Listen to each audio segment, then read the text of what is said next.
Back when nothing truly mattered and we hadn't had a clue. We fell in to play the game. Nothing would ever be the same. There were times when there was laughter. There were times when there was joy. But they took it all away for the pleasure in our pain.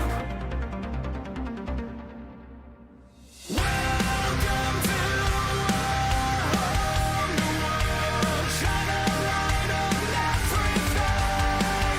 Please don't be scared for what we made. Welcome to our home, the world.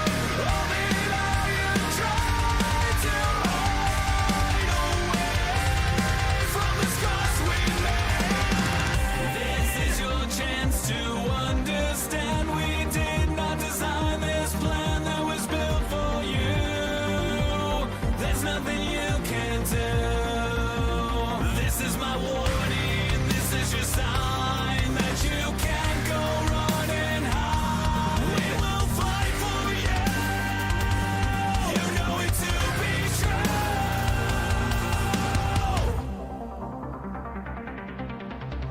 Welcome to our home, the world. Shine a light on everything. Please don't be scared for what we made.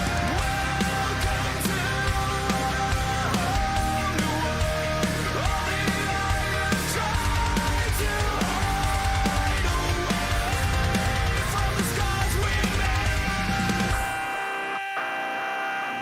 the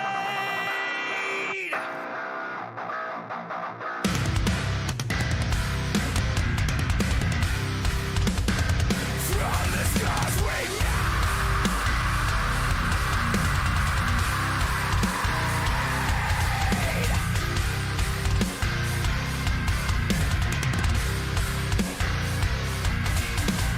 Welcome to our home, the world. Shine a light on everything. Please don't be scared for what we made. Welcome to our home, the world. Shine a light on everything. Please don't be scared for what we made. Welcome to our home, the world. All the lie you tried to hide away from the scars we made. Welcome to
And welcome to Nerd TV for a...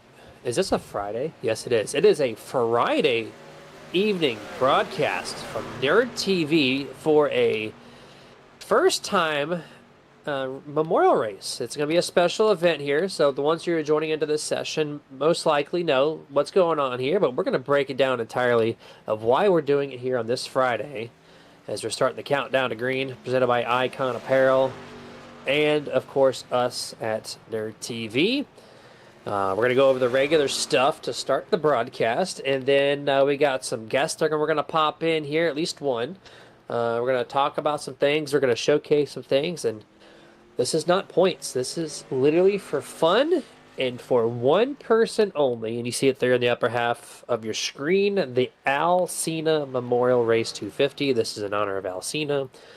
And like I said, we're gonna go through all the details, and we're gonna talk to guys chatting. We're gonna just it's gonna be a different broadcast. It's gonna be a lot of fun here to broadcast this first ever Memorial Race for Sena. So, weather. Of course, we got to get this out of the way because we need to know what's going on. It is a very cool Talladega, 65 degrees in the air. No humidity. It looks like an 8 for a second, but it's a 0. Partly cloudy and no wind. 1 mile an hour. Very stagnant, 65 degrees there in Alabama. My name is Jeremy Stanley, a.k.a. Jay Swifty on the interwebs. To my right-hand side, co-partner, producer, guy with 1,000 jobs, guy who gives me crap 10 minutes before broadcast. The guy who does all the work with no thank yous. Dustin, welcome to a Friday night broadcast. Ah, man, Friday night. But you know what?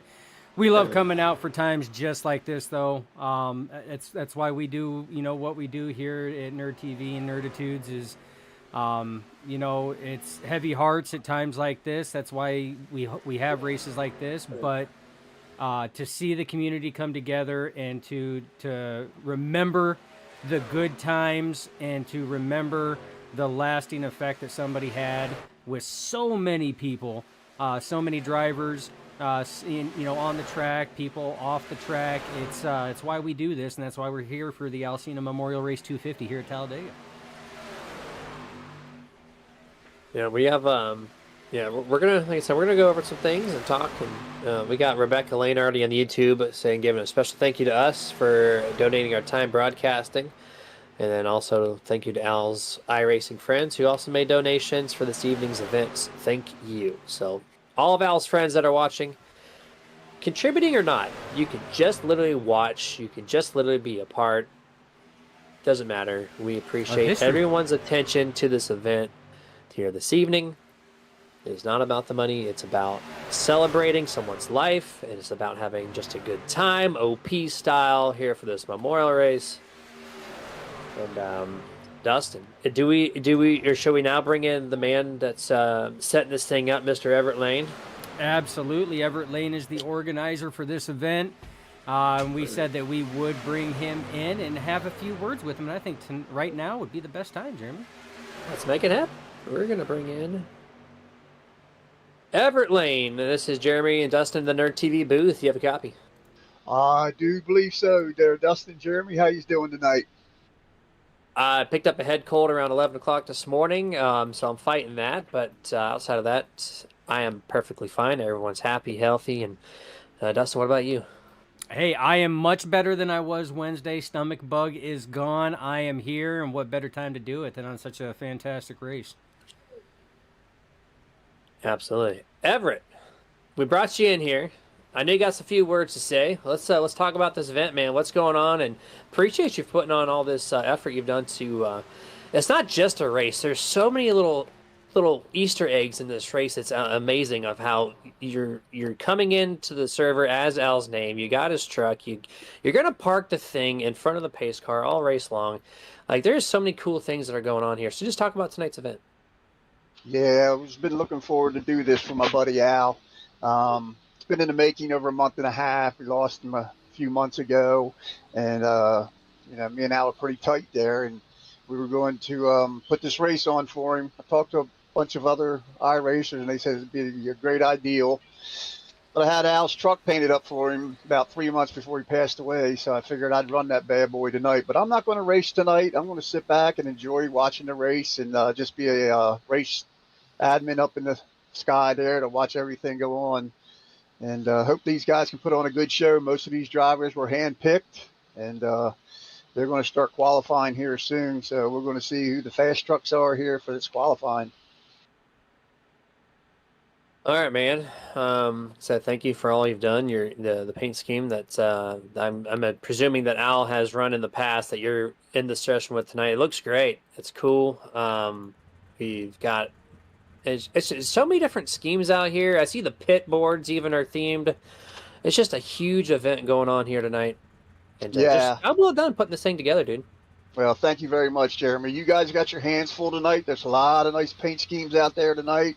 There's a $25 winning prize for the vehicle that you two picked tonight for the best military paint scheme. So good luck with that. Have fun with that, because that's going to be hard to pick with all these nice paint schemes. And make sure you don't put Al's truck in the contest, because I know it's a nice truck, and I know we're running for Al, but we want you to pick some of those other good racers out there to put a lot of effort into their paint schemes.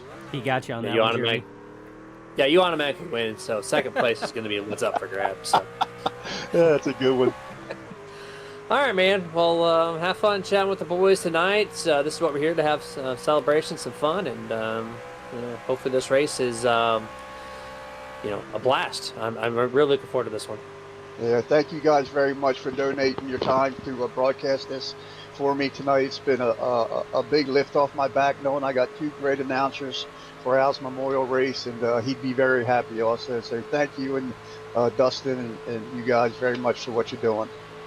Yeah, appreciate you, man. Appreciate the words. That's awesome of you. All right, man. We'll let you go back up to the general chat, and we'll talk to you later.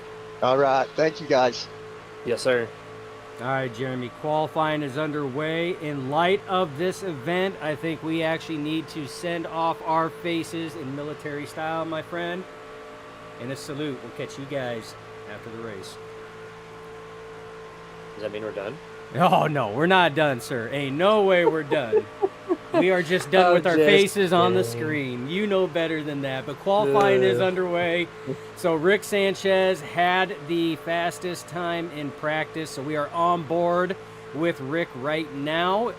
This is different than most of the broadcasts that we've done in league, Jeremy. They actually have two qualifying laps. It's not a one-time lap and that's it. It's a two-lapper and then the fastest time. But time's already starting to come in now, Jeremy, as that board is starting to fill up. 13, 14 drivers already taking time. 2 laps, that's unusual here, but it's also a Friday night, also unusual for us. And yeah, it's going to be cool to see a second lap in this qualifying session. If the times have already been tight on the 1-lappers, watch out for these 2-lappers, because a lot of these guys don't know how to do that. They only practiced for one. So we're going to file through here. We got just under 2 minutes left in this qualifying session. When this qualifying session's over, we're going to quickly run through the starting lineup of tonight's race for the Sena Memorial 250. And then we have some videos for y'all. We have a very special parade lap, which I won't spoil that one, but this scheduled race is 102 laps. That's for a particular reason, because we're running 100 laps, but you'll find out what's going on. And yeah, was on board of our longest tenured sponsors of Nerd TV and Nerditudes, Scott Martin, joining us tonight in the Icon Apparel Company Ford F-150. You heard that right. I made a move to a Ford. Absolutely, and we want to thank Icon Apparel Company and all of the individuals and or companies that have donated for tonight's event. That has allowed to make this happen, Jeremy, and it's allowed not only to cover the event, but also to make a special donation on behalf of Al Sena, and we'll cover that a little later in the broadcast. But it's also allowed to give a little bit of money to the drivers as well, so payouts. First, second, and third is $75, $50, and $25. We have special laps. At the conclusion of lap 29, which was selected by Al Sena's lovely wife, at the conclusion of lap 25, the leader will receive $25. And at the conclusion of lap 85, which obviously, talking with Everett Lane, that was the number that Al Sena raced. So at the conclusion of lap 85, whoever is leading that lap will get $25 as well. And then you have heard it from Everett himself. The nerds get to choose a winning scheme, and the driver who is piloting that winning scheme gets $25. So kind of a cool touch, and that was all due in part to all of the donations that everybody has put in. So thank you, everybody, for that. And remember what Everett said, the best military scheme, not just any scheme. So we have to pick from a themed paint scheme here tonight, which that should not be a problem. We have 100 laps to figure that out. So, all right, warm up. There's 10 minutes here. We're not used to warm-ups. It's a little different. So we're going to do a little bit of a drivers meeting here with the boys, because not all these drivers are racing with each other each and every single week. So they have to set some boundaries, of course. You can't just have a free-for-all. And then we got something a little special. news, maybe. Now, we got something special. So during this 10-minute warm-up, we have a video. Now, we won't be able to watch it in its entirety, but it is a video that was put together by Sena talking about his tours in Vietnam, and we're going to touch base on a lot of that stuff as well. But this will kind of let you get to know the man that touched many lives and why we are here tonight. So enjoy this during this warm-up break. We will be back with you for the calling of the starting grid just before we take race. We'll be right back. I'm Sena. I did 2 tours of duty in Vietnam. This is a story about my first tour. I arrived in Vietnam in March of 1970. It would take about 2 weeks to get to my final destination, and that destination would be Pleiku, Camp Holloway, and I would be assigned to the 189th Assault Helicopter Company, Ghost Riders. The first sergeant told me to report to 1st Platoon, Silver Flight. I was going to be a door gunner. Heck, I was only 19 and I sure didn't know what a door gunner was, but I would find out. This is Warrant Officer Dowd sitting in 492. This right here is beautiful downtown Pleiku City. I'm on the left, and the guy on the right with the hat on is Sergeant Tigert. The guy in the back with the glasses, that's Richard C. Price. He's my crew chief, and he would teach me the ropes. I don't think I was a happy camper having to put these flares up. Rank has its privileges. Somebody had to do it. The hooch maid would shine her boots and wash her clothes. I think the one looking at us, I think her name was Tom. After about a month of flying, I was starting to get the hang of things, and by then you've pretty much figured out that it's not much fun getting shot at. Most of the time we supported the 5th Special Forces Group up in their tri-border area. They had their little camps spread out all over the place up there. Places like Doc Peck, Doc Siang, Doc To, Ben Het. It was an extremely dangerous place to fly, and when you flew for the Special Forces, you was probably going to get shot at. About April 1st, Doc Siang Special Forces Camp came under attack and was under siege. It would go on to be a long and bloody fight. Coming hot!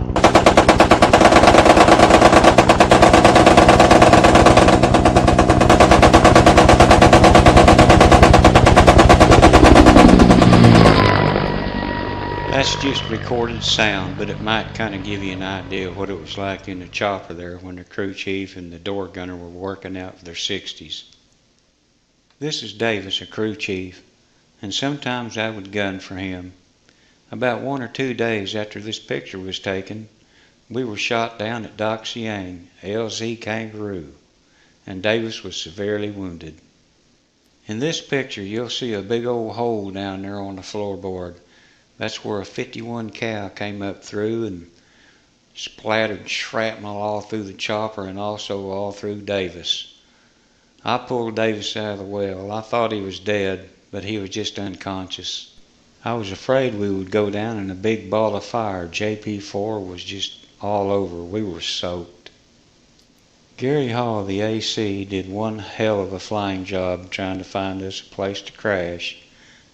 We finally went down and were rescued. Davis survived and was sent to Japan to heal up. The good Lord sure looked after us that day. This is Beck. He's half baboon and rock ape. He belonged to a Sergeant Sorrells down in the motor pool. He only had one eye and he was just meaner than a rattlesnake. If he wasn't careful, he'd jump down there and bite an ear off. They had to keep him chained up. This is a 361st Area Weapons Company snake, Cobra. I did my second tour in the 361st Area Weapons Company right there at Camp Holloway.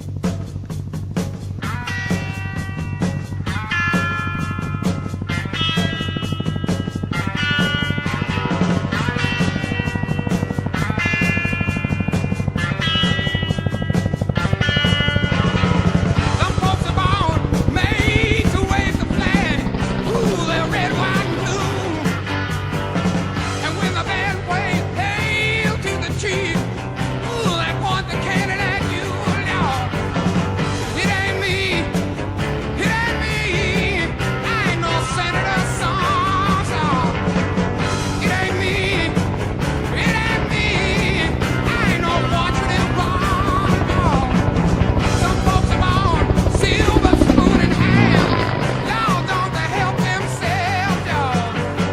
But when the tax man comes to the door, Lord, the house look like a rummage sale, yes. It ain't me, it ain't me. I ain't no millionaire son, dog, no. It ain't me, it ain't me. I ain't no fortunate one, dog.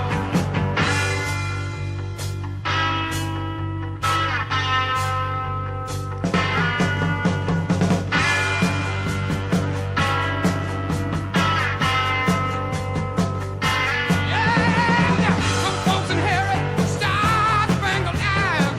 Ooh, they send you down to war, dog. And when you ask them how much should we give, ooh, the only answer, more, dog. It ain't me, it ain't me. I ain't no military son. It ain't me, it ain't me. I ain't no fortunate one. It ain't me, it ain't me. I ain't no fortunate one.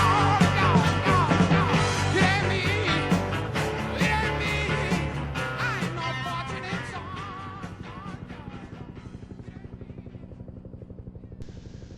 During about the last week of April, when Doc's Yang was starting to wind down, we started getting an influx of choppers from all over.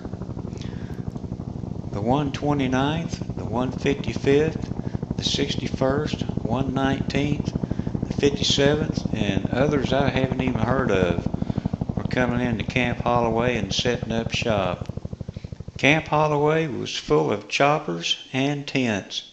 Charlie knew it too.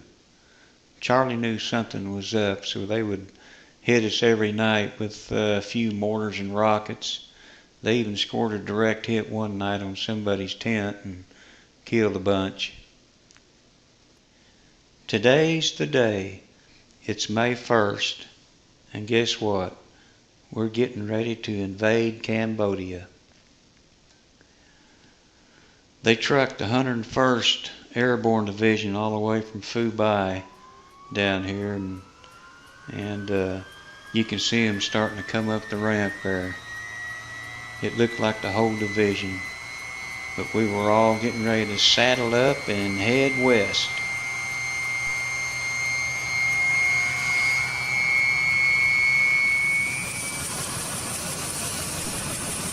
We would stop at LZ X-Ray and make final preparations and get everything coordinated, and then it was off to Cambodia.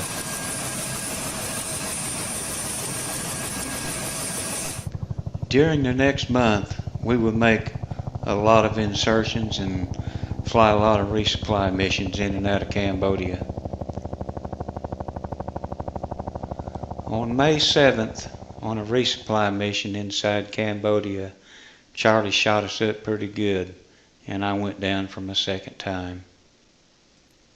This picture's kind of dark and it's hard to see, but if you'll look in the center up the top real close, you'll see a whole bunch of holes up there. But the actual round that took us out was to the left there where that transmission cover is missing. And welcome back, ladies and gentlemen. That video, again, narrated by Sena, talking a little bit about his 2 tours in Vietnam and a lot of the exploits that took place as he was part of the 189th Armored Helicopter Company Ghost Rider. So, again, that video in its entirety, 29 minutes long, but it is a good watch. I did watch the entire thing, but 10 minutes was all we had. But amazing guy. He lived an amazing life, touched many people, did many more things.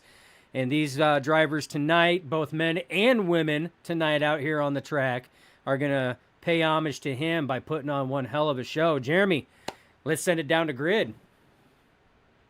Here we go. We got a big field here tonight, so we're going to run down this grid as quick as we can and then parade lap it up. So Charles Johnson starting P1 and truck number 9. Rick Sanchez in second. Row 2, you'll find Dean Wilkinson and Tom Dixon in P4. Gabe Butler starts P5. Hunter Reynolds in 6th. Earl Luttrell in 7th. Craig White, P8. Position number 9 is Thomas Holder. 10th place, Frank Gramagilla. I'm not going to butcher that. That's fine. Eric Lowry, P11. 12th, Mark Mann. 13th, Norman Clark. 14th, Rachel Hunt.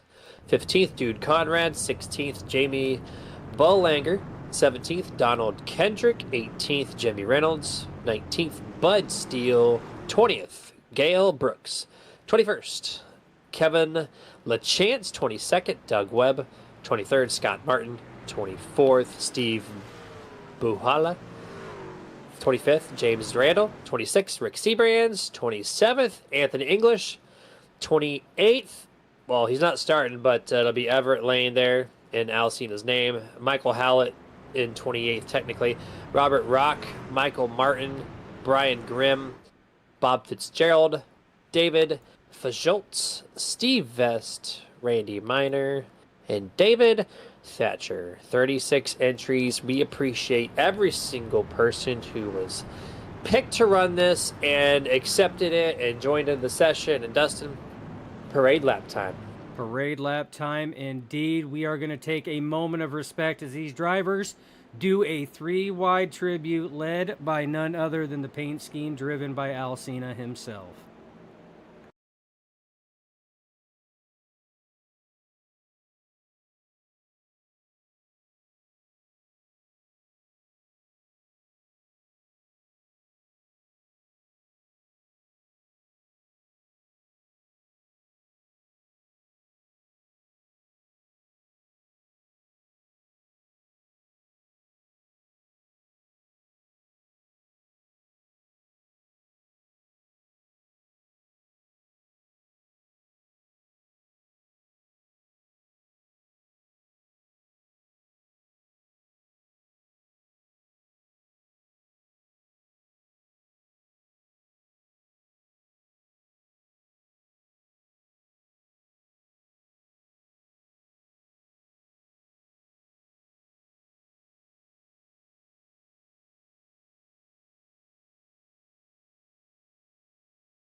All right, that was basically 2 parade laps here to represent Alcina once more before we go green flag racing.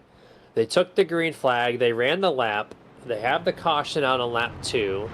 The drivers are instructed to fall back to where their starting positions were, and then we're going to see the 85 dip down pit road this time to park in front of the pace car, which that's where the 85 will remain the rest of the evening. Green flag, caution flag does not matter. Alcina, aka Everett Lane, here tonight will be parked in front of the pace car. So we're going to go 1 or 2 more laps. These guys will be starting this race 2 by 2 by 2, just like they did in qualifying. And we're going to have officially just under 100 laps to go from green flag to checkered flag here this evening. Yeah, and what a display. I mean, truly a display. 2 parade laps, a 3-wide tribute and salute, and a payment of respect to Alcina for the person that he is and was. You know, that's not something we were talking about it while we were watching the parade lap, Jeremy, and it touched both of us as well. You know, just watching that, because I mean, we've done a number of charity events and memorial races. And that's not something, I mean, just the level of detail that Everett Lane and a lot of the drivers and the admins behind the scenes have, you know, put into play on this one, like parking Cena's truck down there right past the start-finish line by the inside wall. You know, the parade lap. It's a lot of thought went into this, which goes to tell you that this man touched a lot of lives. Yeah, you're seeing it in the chats too. I mean, we got David Schultz that's racing also on YouTube saying, "Rest in peace, buddy. Your memory will live on." Wendy James saying, "Robert Rock, good luck, love you." As they're talking to the drivers, talking about Al. In the racing chat, Rachel Hunt in here saying, "All good, tears in my eyes." And James Hickson also saying, "Yep." So multiple drivers with wet eyes here. You know what? And that was a very cool touch, man. 3 wide, 2 laps. Like you said, you don't see that often. You don't. And you know what? It's all right to sit here and have those eyes get watery, Jeremy. I mean, because like I said, you know, when I was sitting here and leading into that segment, like my voice had a stutter in it. Like I got choked up just seeing what the drivers were doing, you know, to pay their respect like that. So you know what? It's all right. You know, it's men, women, you can, you know, have those feelings like that, but be feelings and tears of joy at what this man has done with his life and all of the amazing stories that he's done. I mean, this guy served 2 tours in Vietnam. He was shot down 3 times and was still here to touch many lives on the iRacing service and many lives outside of his service with the U.S. Army and the Assault Helicopter Company 189th of Ghost Rider. You know, it's all right to do that, and that's why we're here. We're here to have fun. We're here to put on one hell of a show for this man and have fun doing it. Yeah, we're gonna be having a blast up here. It is unscripted. I don't have any of my normal broadcast run sheets open. I literally just have YouTube and SDK live timing positioning on the trucks. That is all I have. So we're going to literally just freestyle this thing. Have some fun. We don't have to thank all of our partners if we don't want to, because this is why we're not here. So they do have the 1-to-go signal, half a lap left. These guys will have the throttles at the ready, and then they're going to just full send it. And to touch base on Al, then that blows me away, Dustin. 3 times you're shot down. 3 times, and you survive each one. Like, usually you're one and done in that situation, right? But 3 times? Yeah, Like, it's an amazing that alone story. is a crazy story. Yeah, and I talking with Everett Lane, who was very close with Al. That's why he was the one that, you know, got this thing rolling with organizing it. I do believe one of those times he was actually shot down and was actually behind enemy lines for an extended period of days before he was able to make it back to you know, some type of U.S. Army camp of some kind. So I mean, it's an amazing story. The guy was an amazing individual. But you know what? These boys and girls, as we got a female driver, Rachel Hunt. I've raced with her many times. Awesome driver. Knows how to get it done out there on that track as well. But they are getting ready to go. Green flag flies. Jeremy Charles Johnson, Rick Sanchez leading your inside and outside row. And we are underway for the Sena Memorial Race 250. Here we go. We're going to have a lot of fun here. 21 live viewers on YouTube as the green flag does fly. 5-9, the front row. My two favorite picks early on are positions first and second on the inside lane. That's the number 9 of, let me get these numbers straight so I don't mess Charles this up Johnson. here. Yeah, Charles Johnson and Dean Wilkinson are my two running picks at the moment. Dustin still has to go through his. We have plenty of time to figure that out. And just to recap, lap 29 and lap 85. You want to be leading those 2 laps to get $25 as part of this charity event and memorial race here for Sena. And so far, 2x2x2x2 through the whole field to complete this first green flag lap. Yeah, and for those keeping track at home, that is going to be lap 30 of 102 up there on your ticker. Actually, no, it's going to be a little less, Jeremy, because they ran a couple laps, unless they're still just going to go based off of that. So we're going to have to try to get with Everett Lane during a commercial break just to verify. But we will get that to you as well. But yeah, conclusion of lap 29 and lap 85. And we made mention in the Countdown to Green presented by Icon Apparel Company that there was going to be a donation made. And I didn't want to say anything because I didn't know if any drivers were watching the broadcast, as many do, while they are racing as well, just to kind of listen to the action in the background. But the announcement wasn't going to be made to the drivers until the drivers' meeting. But if you notice, one of our sponsors, cycling up in that top right, is Tunnel to Tower. There you go. That is a foundation that's in Alcena's name. It's Tunnels to Tower. It's in Alcena's name. That a donation of $132 and some change. And Jeremy, you have that on that stat sheet. I don't remember the actual cent amount.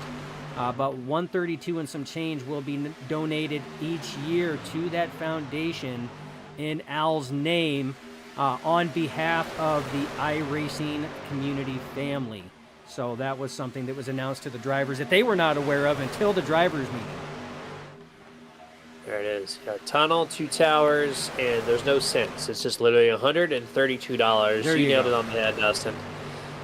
And we are 3 wide, baby, just like what we were just a few laps prior for the parade lap. This outside is going to be led by the 2600 Reynolds.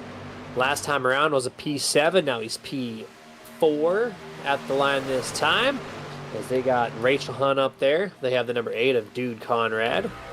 And they have the number 12 as well as Earl Luttrell. These 4 are going to try to send it here on the top, check up on the bottom. You see the run they have up in the 3rd lane. They're going to almost clear, and they do clear just for a split second over Rick Sanchez, not able to make the drop down. They're going to stick it up there. Now the 13, Frank Gramuglia. I'm going to butcher that. All of it out of that name, but here we are. Truck 13 now up in the top, 5 on the top. Everybody else, middle and bottom. Yeah, like you said, 3 wide, just as they did on the parade lap, but much faster, Jeremy. About 100 mile an hour, 100 buck 10 mile an hour faster than what they were on the parade lap. But yeah, 3 wide racing. This is going to be something that you are going to get used to seeing. Hunter Reynolds trying to lead that charge with push from Rachel Hunt. You got Rick Sanchez in that middle lane trying to get good pushes from the 411 of Tom Dixon. And then, of course, you have Charles Johnson, your pole sitter for this event, getting pushes. Oh, contact made. Hunter Reynolds goes around as he tries to clear that inside lane. Big pile up. You got trucks riding the guardrail. That's Sanchez and Rachel Hunt. You got Tom Dixon on his lid. Big time implications here. Yeah, this is no good. Lots of trucks. Scott Martin, Rick Sebrands. I saw one truck go flipping over multiple times, which I think was Sanchez after he came off the wall. The 411 as well. Just complete calamity. Tom Dixon, that's the guy in the 411. And there's a lot of other ones. There's a 69. He's also involved. That's James Randall III. Here we go. Nerd TV replay. This all starts right at the very front. 2600 Reynolds crosses over Rick Sanchez. And when you're the first truck in the pack and you're wrecking, this is what's going to happen. Yeah, and he moved down from that top line, and you're going to see trucks do that because what Hunter was trying to do was get fresh air to Rachel Hunt's nose as she had been pushing him for a number of laps. He just wasn't quite clear, and there was a little bumper scrub there, and calamity took place. And big time, you see Sanchez he is 50-50 grinding that fence like no other. Rick, the track surface is actually on the asphalt section, not the fence section. So there we go. So he listens, he comes down, does a barrel roll or two.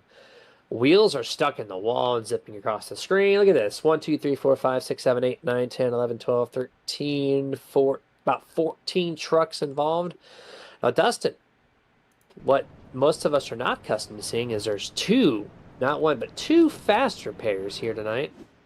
So this will button up the field once more with a quick fast repair, but huge wreck to start this thing. Yeah, and to go over as everybody is coming down pit road as we speak right now, to go over what tonight's event actually holds. They are running a fixed setup, 50% fuel load, unlimited tires, 2 fast repairs, as you mentioned, 2 green-white checkered attempts, and lucky dogs and wave arounds are in effect. Now, what that means for folks out there and drivers is, Jeremy, there is a number of drivers out there that probably just spent their first fast repair of the evening. Yes, that means they got one in the bank. But we have a lot of laps at Talladega. Talladega is a restrictor plate track. It is a super speedway. No, it's not a drafting track. I refuse to call it that. It's always been a super speedway or a restrictor plate track, and damn it, that's what we're going to call it tonight. Anything can happen. You don't want to burn through those fast repairs that quick. And Jeremy, you just counted potentially 14 drivers right there that could have potentially just burnt through theirs. Yep, and thankfully they have 2 because early wreck, you would hate to be stuck, the next 90 laps, 80 laps, fighting just to keep that thing limping around the track. Hopefully you can get it repaired. But yeah, we're going to get all cycled back up here. We're going to go, maybe 1.5 more laps. I think that's what the number is. We'll go back to green flag on lap 13.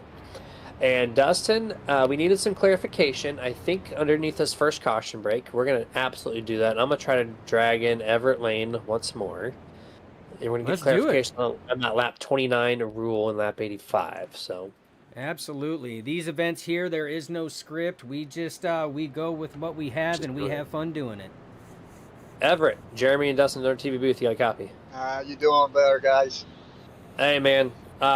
We need quick clarification. I know this race started a couple laps after the initial start. So just for clarification, the 2 laps that have the $25 payout, which is going to be lap 29 and 85. Is that 29 just in session, or is it going to be a little bit after the fact because the green flag didn't start until lap 4?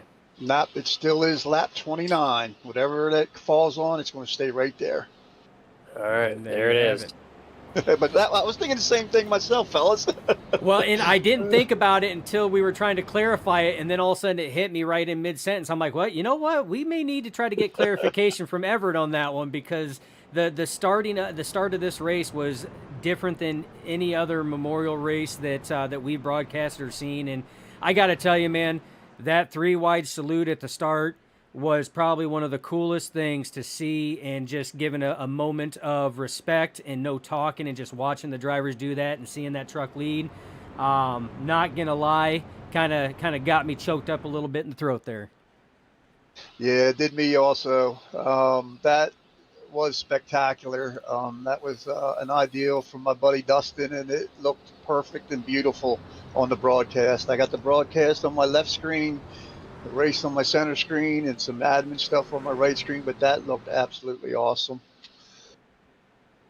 You got a very similar setup to me. Broadcast left, center is game, and right is Discord. So Yeah, we're keeping busy.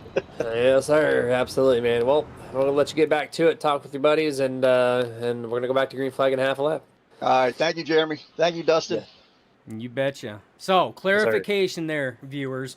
So, that will be that ticker in the top left, which for your viewing pleasure, I will put it on early. I usually don't put it back until green flag. But right where it says caution in the left, when that thing says lap 30 of 102, The person leading when they cross the line, when that switches to 30 of 102, that means that's the completion of lap 29. That driver will receive $25, and we will rinse and repeat that process when that ticker says 86 of 102. The driver leading that one, when they cross that line and it switches to 86, will also receive $25. There it is. There's the official ruling. We got it now. Just in time for the green flag. Throttle's at the ready. 55, Dean Wilkinson. Going to start this thing. P1 outside is truck number 3 of Craig White. Green flag at the end of the pit restart, the restart zone here. And the 5588 gets a great launch over the 3. The 21's going to have to close the gap in with the 04. It's going to be with Mark Mann. And then right now on the top, of course, you got the 3 of Craig White. You got the 00, Thomas Holder. And you have the 768 of Jamie Bolanger.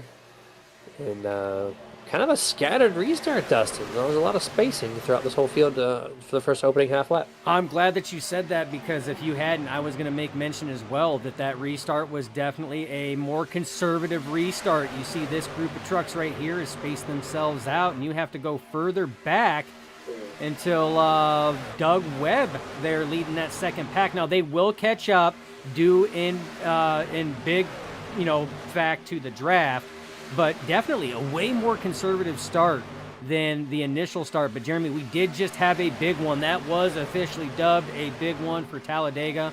14 trucks involved in that one. A lot of fast repairs spent, so drivers probably taking it a little easy, because again, in order to end this race, you first must make it to the end. So you're going to have no chance at a win, a top 3 Nerd TV podium, or a top 5 unless you can make it to the end. So I would expect to see a little bit more conservative racing from these drivers, especially for those that have already burned a fast repair off that first big one. Look at Dustin just giving up secrets. The main secret that Nerd TV lives by, or Nerd Esports, is you have to finish the race to win the race. So, thanks you, man. Now our secret sauce is out there in the air. I cannot believe this. I am appalled. We push it all the time. We also test physics up here in the Nerd TV booth as well. How many times do we prove the fact that 2 objects of mass cannot occupy the same space at the same time? we work physics every broadcast. Yeah, we're broadcasters. We work physics. We do a lot of things up here. I can't name them all because the list is too long, and you guys don't want to hear us talk about that. You're here to talk about what's on that racetrack, which right now, 2x2x2x2x2x2 all the way through. 21, Kevin LaChance, though. This guy's a little movie left to right with the 33 to his inside, Michael Howlett. I've been tricked by him a couple times. I thought he was going to go high, then he stays mid, and then he goes high, then he stays mid. The 3, Craig White's probably like, bruh, what are you doing up there? He's just trying to give you a draft push. And then, so let's see on the back straight. Let's see if we hold it. And we got a couple trucks looking for a 3-wide attempt. Yeah, and what it almost looks like what LaChance is doing is getting some air to that nose there, as you see that he did get enough of a push to get Gabe Butler cleared of Dean Wilkinson now. Gabe Butler takes the lead on that inside lane. LaChance now leading that middle group, but it looked like he was getting some air because it was just the right headlight there, enough to try to get some fresh air to that nose, because again, these engines will overheat and they will pop. But now that's shaking everything up, and we do have a third line that's starting to form right now, Jeremy, as they got 3 trucks up there, potentially 4, as a 4th one is starting to move forward. You do see Jimmy Reynolds up there in that high line as well. So Jimmy Reynolds up there trying to move forward. And here soon, Jeremy, we are going to have it back to 3 wide. Oh, big time scatter. Contact made. Here we go. Man. 38 is around and up. That is David Schultz, the second. Got right rear hook there and went around. And Jeremy, we got a number of trucks involved in this one. Yeah, actually 38, David Schultz came on the radio and said, sorry, guys. So he's going to take the blame on this one, as we're going to go to Nerd TV replay, and it definitely looks like 38 comes down, but then he drives right back across to the 9's nose, gets hooked in the right rear because he came back up, and crosses over Hunter. No, that's Jimmy Reynolds in the 17. 4 wheels off the ground goes to 38. I think I saw one other truck also pick up completely off the ground, as these truck physics have lots of blade. You see them right there, Yep, that right there. Yep. bluish silver scheme. That's the 7. That's going to be the 7. 7 of Doug Webb. Doug Webb growing some wings on the back straightaway. And, yeah, that's 2 big ones. Now, Dustin, you said something to me in the pre-race. You didn't mention on the first wreck. When the 38 crosses in front of the 9 and the 9 takes that space, what was the... there was a thing you were going to say. Oh, yeah. In paying homage to not only Al Cena, but probably one of my favorite movie franchises is Negative Ghost Rider. That pattern is full. Yeah. David, flight pattern's full. What are you doing in the crosshairs? And second wreck, both of them have been big wrecks. So I don't remember who was every single driver that was in the first wreck, but a lot of these guys in the second wreck were not in the first one, so that's good to see. The thing is, though, Jeremy, I mean, as far as looking at the damage, I mean, only a couple trucks maybe sustained substantial damage, that being the 38 of Schultz, possibly sustained substantial damage. His truck picked up. Doug Webb and possibly Jimmy Reynolds. And a trick to know when both the Reynolds are running the Reynolds wrap trucks on which one is which, Jimmy Reynolds actually has the aluminum foil on the back of the truck. That's true. That is the trick. That's how I can pick them out, whereas Hunter Reynolds is pink on the back. So, but those 3 possibly are the ones that, had substantial damage possibly. But, Jeremy, we've seen these trucks get picked up and flipped and the damage be minimal. I mean, we've, in one of our broadcasts for Global, we've seen a truck literally flip at Bristol and did not have a fast repair and was able to come back and finish top 5. So these trucks are tough. That's why a lot of the leagues, when they do anything, they run the trucks, especially at super speedways. The bumping physics and the hit boxes, we talk about that all the time, especially with the B car and their soft bumper. Trucks don't have that. The hit boxes are pretty solid, so bumping is usually pretty good on it. And these things are tough. They can take a beating and keep on ticking. They don't say built Ford tough. They don't say the most dependable truck in X Chevy amount of like a years. rock. Chevy like a rock. Yeah, there's reasons why they say that. And if the trucks were the weakest things in the 3 main NASCAR series, then I don't know what they're doing. But I was actually going back in that replay. I was watching Jimmy Reynolds. He got involved in the initial contact, and then the amount of splitting the gaps that he did crossing down the track was amazing. While you were talking, I was literally watching that 5 or 6 times. I was just blown away of how he was not collected any more than what he did in that second wreck here this evening. We're already going to be on lap 20 this time around. 21 will be the time we go back to green flag action. Your top 5 on this restart will be Gabe Butler, Dean Wilkinson, Mark Mann, Michael Howlett, and Craig White. And I think Dustin's got a clip for me. Here we go. My man says he was ignoring me. Yeah. Try like TV2. If you have the same TV2 I do, maybe not. I don't know. No, so here's the cross up. That's the initial contact there. So he noses in the wall. It's just still in the wall. Still it's a beautiful sight from this point forward. Just hopefully the camera gets all the good angles. Here we go. This is just cuts down, misses down. 2 more.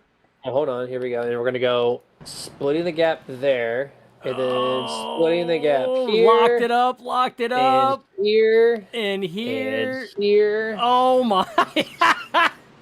Jimmy, my man, he was everywhere on that track. There was no brake pedal. There was no throttle. He just literally coasted across 3 lane patterns of traffic and didn't hit a single thing. Oh, you had the initial contact from Schultz there in the wall, and then just started slicing the pie. Went from uptown to downtown, missing everything. Now I want pie. Thank you, sir. Absolutely. I'm here for you, my man. I'm here for you. I'm making some good key lime pie tomorrow, believe it or not. I'm going to try my best at a first ever attempt at it. So, Speaking of pie, Nets Pie on YouTube says, number 5 sure rode that fence, talking about the first caution where Rick Sanchez was 50-50 grinding that fence all the way around. Yeah, it almost looked like something straight out of Rocket League, only he had parts flying everywhere. So absolutely nothing ceases to amaze us when we come to Talladega or Daytona, Jeremy. Dustin literally just gave our transitions 10 extra points on that that flawless performance. Speaking of pie, You like that? he brings in Net's pie. That was beautiful. That was for Well you, said. Nets Pie. That was for you. I feel like he's been sitting on that. And I said pie, and he's like, ooh, I'm going to take this slice and just run with it. Actually, I literally just looked over and seen that they had posted a comment on there, and I'm like, oh, man, this is flawless. I can't pass this up. If you know us nerds, too good. we do not skip on opportunities, because if we do, we call each other out on it all the time.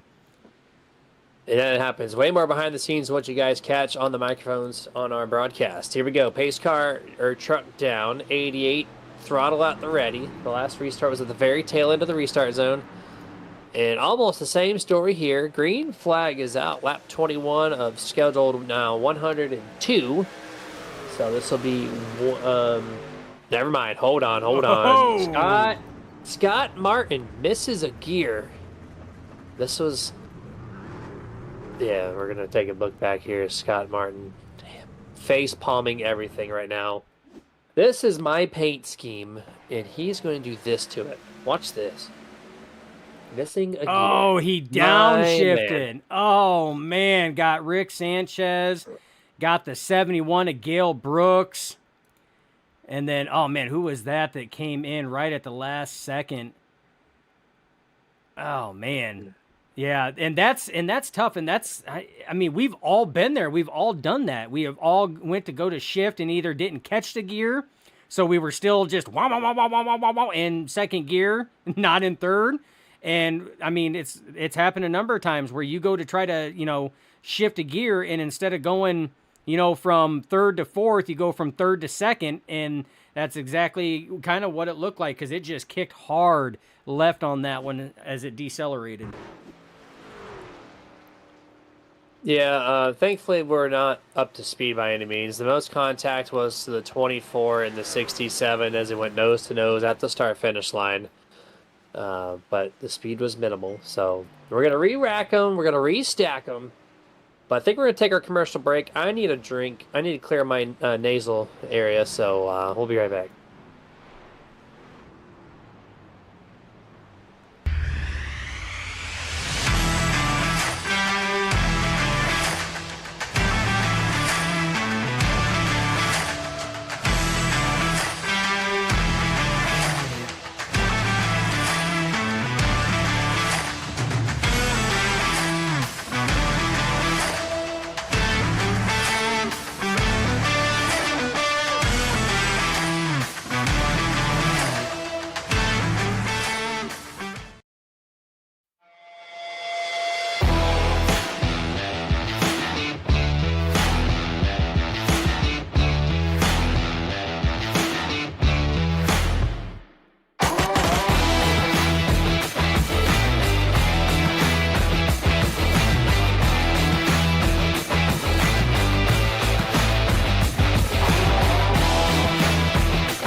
Hey, can you do me a favor? I'm really hungry, but I'm trapped in here, and I dropped my last piece of boozy jerky on the floor. I can't reach it. Would you mind grabbing me a bag of the most tender, flavorful, booze-infused jerky on the planet? I promise I'll pay you back. I mean, I'd eat my piece, but I can't reach it. Oh, actually, I got it. Oh, it's so good. It's so tender, so flavorful. You should really pick yourself up a bag. But if you do, you can't eat it in here. Now, this is my spot. I own this spot. Boozy Jerky, the original booze-infused beef jerky with a pair. Now available.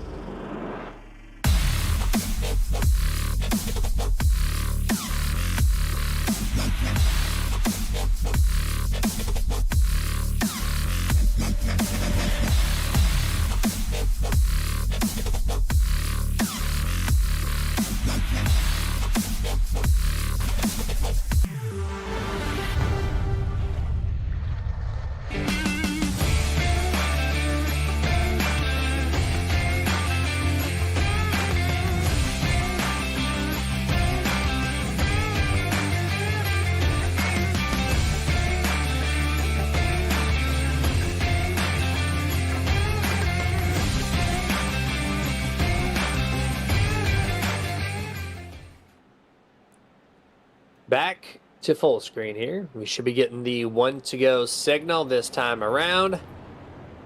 Let's get that confirmation here. Yes, pace truck lights are out. So we have 1 to go. We're going to restart this thing lap 25. Now remember, at the conclusion of 29, as Dustin said prior, once that ticker says lap 30, that means the driver who is on top of the scoring pylon at that very moment will receive $25 at the end of this event. It is part of the charity event going on here tonight for the Sena Memorial Race 250 at Talladega. And we're going to see if we can go a little bit more on the green flag side. We have an extra bit of fuel than what we're used to seeing at OP, about 5 or 10% more. So we can go about 20-ish laps on a green flag run. We just got to be able to find those laps and get there. These guys can do it. They're trying to have fun. And sometimes when you're not racing for points, Dustin, you get in this mindset of going out there and having a blast, and maybe some of your traditional markers that you want to search for with your teammates isn't there, and some accidents might occur. Yeah, and I mean, it happens. I mean, and at the end of the day, this is, we got to remember that we are here, one, just to be together and to enjoy racing and remember, Alcina. That's the whole reason why we're here. There's no points involved. There's no nothing. It's literally just here pulling laps, having fun with your fellow iRacers, for a good person. That's what it's all about. And like you said, sometimes that gets you out of your traditional style restrictor plate racing. Your teammates' markers aren't there. Things are a little different. You may be racing with new drivers you haven't raced with before. So, there's a lot of variables that come into that. But pace truck is pulling off. Gabe Butler, Dean Wilkinson leading your inside and outside row. Your pushers will be Craig White and Michael Howlett, pushing those two. Green flag, getting ready to fly, Jeremy. And as the green flag is going to fly, we do have our official nerd weather reporter, Steve Rada, and the YouTube chat saying the skies are clear. So there you go. I'll have a little fun with that, I suppose. Mr. Steve Rada, part of Nerdy Sports, chiming in here on the broadcast. Appreciate you joining in as well. 22 current live viewers as we go back to green flag here on lap 25. 5 to go before we see that first $25 gift going out to one of these drivers currently right now. 88, 3, 55, 0, 33, and the 9 are in the best spots to receive that at the moment. Dustin, they're pretty spaced out after that. They are really spaced out. I'm a logic guy and a numbers guy. It threw me for a trip that your two drivers leading the inside and outside row are double numbers, 88 and 55, and your two pushers are all three base numbers, 3 and 33. So that's the nerd in me. But yeah. And you got the double 0. Yeah. But yeah, very spaced out, very conservative, much like the restart we've seen after the first big one. But Jeremy, working lap 26 right now. 3 laps to go before we are at that, white flag coming to that 29 for that first $25 prize. And this group is starting to close up. Jeremy, I would expect a third line to form within the next half a lap to a lap to try to get things going. But right now, Craig White leading that inside row. Gabe Butler jumped up to give him some air on that nose after pushing for a couple laps. And now Gabe Butler falling back with Dean Wilkinson and Craig White taking that lead right now with big pushes from Thomas Holder. Lap 27 is going to be underway after they get crossed the trial over here at Talladega. 27, here we go, 3 to go to see. We're not going to get a caution. We're just literally going to cross the line, and we're going to notate who wins the first prize of $25. They're going to continue green flag all the way through. It's just a notation, that is all. There were about 20 laps at most on the fuel tank before these guys have to come down pit road. They're currently on their 3rd lap on this restart, so about 17-ish roughly estimated laps left on the run. 2 by 2 by 2 by 2 by 2 is the whole field right now through 3 and 4 to get to, well, look at the 21 was trying the chance. Still keeping the nose out. He's got a different strategy. He is all over the track trying to keep air on the nose. But, here we go. Rick Seabrand's moving up way high, way in the back. Yeah, Rick Seabrand's trying to get something going on that 3rd line. He has the 171 of Robert Rock in tow as well, and a couple others. That's the 24, Brian Grimm back there, also pushing in the 411 of Tom Dixon, so they're trying to get something going. And now you see the 21 finally making that decision to move up. The 21 jumps up as well, trying to get that third lane going. And the 7, so the 7 of Doug Webb, who you've seen involved in that second incident, getting that third line going, Jeremy, as the laps are winding down.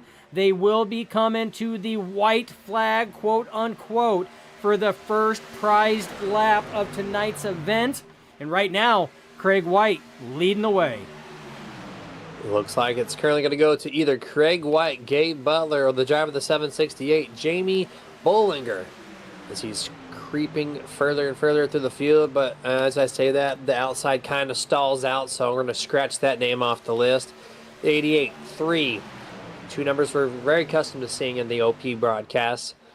But here comes the outside, one final effort. The 768 going to pass the 09, gets a great shot for the 127 of Donald Kendrick. They continue to move forward. They're Dustin's coming. going to put the eraser off the scratched out name.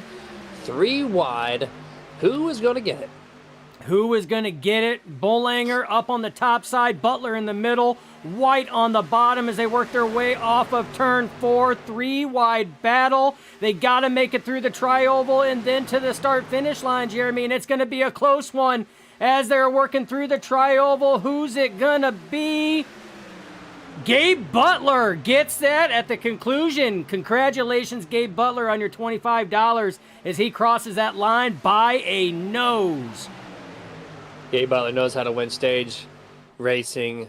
We've seen it week in and week out on Wednesdays, and he does it on more than one occasion each week, as he got it by 23 one-thousandths of a second over the 3 truck of Craig White. So Gabe Butler, $25 in the old pocketbook, but we still continue 3 wide for several rows in concession as we go through. Looks about 6 rows deep, 5 rows deep of just straight up 3x3x3. Yeah, and that top line held on longer than I was thinking.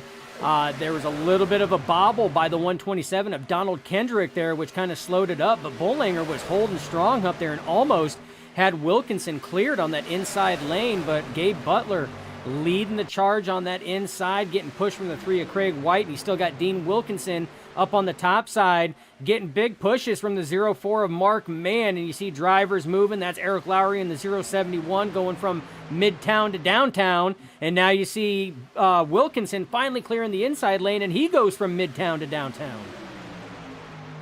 He goes to the bottom. He's going to bring Gabe Butler with him. 2 trucks cleared if they both want to move to a different lane, but right now Mark Mann getting a great push by Jimmy Reynolds in the 17. The guy was a part of the second big one. Didn't get too much damage, had it repaired, and here he is inside the top 5. Going to cross the line to complete lap 31.55. Dean Wilkinson at the point. Dustin, we got to start talking about it. We're a third of the way through the race. I've picked my 2 schemes. I've not heard you put a vote out yet. Who's your contender so far? I'm gonna right now. It's tough. I am digging the 55 scheme. I love the spec mapping on the 9, but I am also digging Gabe Butler's scheme. I like the use of the actual Ghost Rider patch and everything else that is on the hood of that. That's a good touch. It's got that army green. I love seeing the army green. I'm a green guy anyway, so seeing the army green is always a big one, but there's a couple other ones that I'm still picking. It's hard because the only way that I can do it is I have to watch them in the broadcast and take a look at them. So there's still a couple other ones that I'm keeping my eyes on, but so far those 3 are standing out. So if you got a green truck, you got Dustin's vote. And Maybe. It's not you, Eric Maybe. Lowry. It's not you in the 071. The Juan Deere is not in contention for our votes here today. Well, no, the what usually is the Juan Deere truck actually does have a military scheme. Remember, the winning scheme was military winning scheme, and Eric Lowry does have a military scheme. He does have the insignia on the hood there with the 85. It's got that army green, so he is in contention. All right, technicalities. Here you are. It I looks the got same, you, just boy. changed the green. He put the logo on. He did the effort. I'll give it to him. He's got it. So good call. 071, you're in it. You're back. You're back. So here we go. Lap 34 this time. 2x2x2x2x2 for quite some time. And this is going to be what we usually call the mid-race lull point, where they're just going to ride it out for just a little bit. We're coming up on 10 laps into this green flag cycle. So about 10 laps roughly to go before we see pit stops, I do believe. And I think you may be Dustin. right. Yeah, Yeah, I'm honestly- guessing. We've never done 50% fuel in the truck, so I'm honestly just guessing. Now, well, and I would have to say there, you're probably hitting it pretty close. As you see, Dean Wilkinson does clear that inside line. That leaves just Mark Mann and Jimmy Reynolds up there with that aluminum foil all crunched up on the back end. But look at the space before the next set of trucks. You got a very long line of trucks on that inside line, and you only have a handful, Jeremy. There's probably about, 12 trucks up there on that high side, if that. Actually, probably not even that, but maybe be about around 10. So a lot of drivers look like they're trying to find their way to that inside. But again, it's because you have to pit from the inside lane. You cannot pit from the second lane or the third lane. Has to be the inside. And these pit stops and pit cycles, Jeremy, for green flag are gonna be crucial. You can win a race and lose a race on pit stops, and as we're talking about it, here we go. We got some coming down. That's going to be Craig White, who was up in the lead. They got to be down to pit road speed, 55 mile an hour, and caution comes out just as we were saying that. Yeah, wrecking the travel. It's going to involve 2 trucks at least. Looks like the 420 of David Thatcher. He's around on the infield, the tri-oval. And trying to see if it was done by somebody else, or we're about to take a look here on the TV replay. You got it, it looks like. Maybe involving the 3 truck? At least on the door, it's a 3. Let's find out. Oh, he's got rear-ended. He just stopped, man. Well, it looked like there was a check up there, and we're going to rewind that because I hit the wrong camera angle button. Go figure. My moment to shine, Jeremy, and I dropped the ball. I had one job. Cannot believe you, sir. Cannot believe you. There was a checkup, and he got on the brakes there, and the 6 of Bud Steele just was not able to stop. And you see the 420 of Thatcher cut right down in front of Sebring. Sebring's able to get around it. Looks like the 5 of Sanchez was too, but that was enough to bring out the caution right there as the tires came back up above that yellow line. iRacing stewards threw that caution. Yeah, the checkup was unbelievable. I'm looking at the raceepi.com telemetry, and it's kind of weird. So Steve Bahula, I think, is the one who initiated this. I'm trying to get my facts straight as I'm cycling through the trucks. Yeah, so the trucks that came down pit road, the 3, he came down, which was fine. But then Bahula decided to go from 193 down to 182. So 11 mile an hour checkup in the center of the racing field. No one expects that from the center of the lane. So then Randy Miner decides, okay, I need to hit my brakes. So he goes from 193 to 178. So that's a 15 mile an hour decrease, right? And then the domino effect continues. And then you see the 420 of Thatcher go, okay, I'm going to go from 193 to 168. That's a 25 mile an hour drop. And then the 6 ultimately comes through Bud Steele and says, I don't have enough brakes. And the pedal doesn't go down that far. It does not go down any further than that. So just a complete domino effect on the front stretch. Yeah, and that's the unfortunate thing, with plate racing, because, I mean, everybody is so close. And to put this in perspective for those that maybe don't watch sim racing, haven't actually taken part in any sim racing event or been in a sim rig or watched NASCAR or any stock car racing, but when you're at a restrictor plate track like Daytona and Talladega, if everybody is actually bunched up due to the draft, you can have 35, 40 cars, Jeremy, where the difference, because of the speeds and how close they're compacted, the difference from first place to last place literally can be 1.5 seconds to 2 seconds. That's 40 cars that means that the leader will pass the start finish line, and a second and a half to 2 seconds later, boom, there goes the last place car. That's how close it is. Yep, it looks pretty simple until one hits the brakes, and then just you have a split moment second to figure out what you're going to do, and you can't react that fast sometimes. From 193 to 168 within a second is kind of bonkers, and ultimately got some of the trucks in this field as I brought out our third caution this evening. We're going to take a quick picture-in-picture. We'll be right back for the drop of the green flag for the fourth time this evening.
Hey, can you do me a favor? I'm really hungry, but I'm trapped in here, and I dropped my last piece of boozy jerky on the floor. I can't reach it. Would you mind grabbing me a bag of the most tender, flavorful booze-infused jerky on the planet? I promise I'll pay you back. I mean, I'd eat my piece, but I can't reach it. Oh, actually, I got it. Oh, it's so good. It's so tender, so flavorful. You should really pick yourself up a bag. But if you do, you can't eat it in here. Now, this is my spot. I own this spot. Boozy jerky. The original booze-infused beef jerky with a pair. Now available.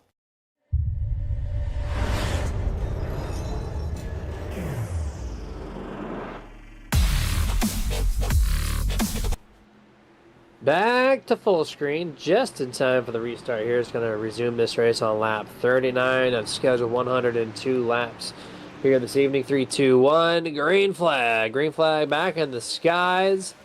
Thomas Holder in the 00 going to lead the field down with the 13 of Frank Gramuglia. And the 55 on the outside, 3 on the inside. That's your second row.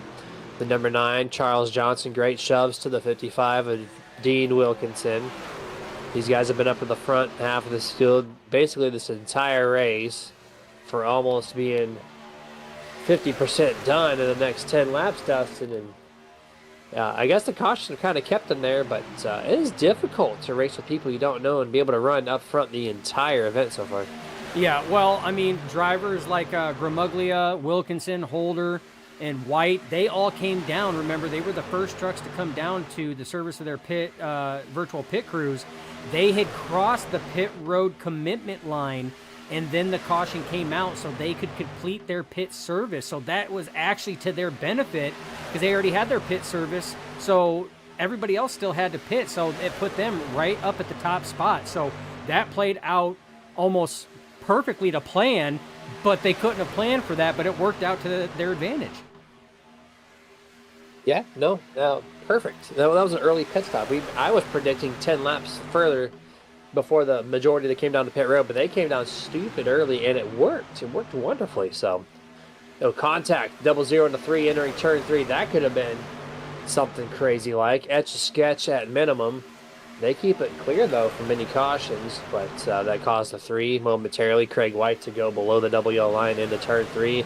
Didn't make a pass, so no harm, no foul from the iRacing stewards. And Dustin, we're completing lap 41. I would like to get this section in. Turn up the tune. I wanted to get this in at least once before this broadcast was done. We're going to crank up the truck sounds at Talladega. We're going to turn down our voices.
Now let's turn up the tune. Hope you guys like that little section where you listen to the trucks, not us, around this beautiful 2.66 mile facility here. And 3 wide mid-pack, 7, 6, 3. Those are the 3 guys, 3 wide, as more starting to file into this.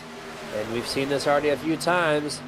Can the outside get going once more? This time, Dustin, it's led by the number 5 of Rick Sanchez. Yeah, Rick Sanchez there. Remember, he 50-50 grinded the turn 3 and 4 wall right at the start of the race, some 33 laps ago or more. But he's leading that charge on that high side. You see Charles Johnson in that beautiful 9 truck, one of the front runners for our paint scheme contest, is leading that center lane. He had big pushes from Mark Mann, who Mark Mann worked his way to the inside lane right now, and he's getting pushes from the 55 of Dean Wilkinson, and we are 3 by 3 by 3, Jeremy, about 7 rows deep.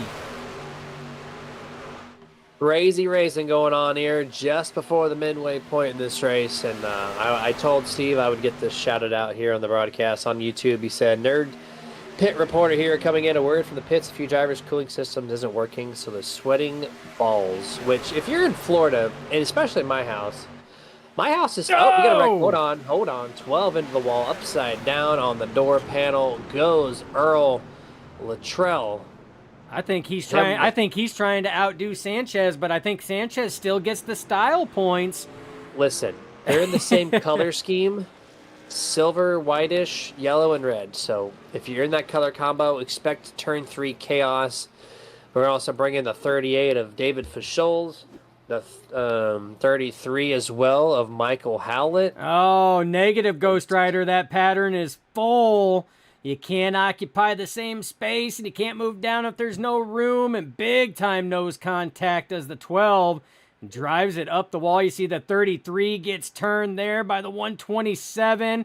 That's down into, was that Gabe Butler that was there? No, that wasn't Gabe Butler. Who was that he turned down into? Because Gabe Butler's got the yellow on the truck. About the truck way down there in the infield, Oh, is that yeah. affirmative? Yep. So we're looking at a couple of trucks here. Not Dave Thatcher. He was behind all this. Oh, here we go. This looks like Bob Fitzgerald in the 0. No, yep. Bob Fitzgerald in the 08. Toyota Tundra. Got hit, slid down deep into the infield. Almost made it, too. Almost made it. Rick Seabrands, he might have made some contact late in the going there. Yeah, he got some damage on the nose, so Rick Seabrands technically involved, so about 6 in total on the 4th wreck this evening.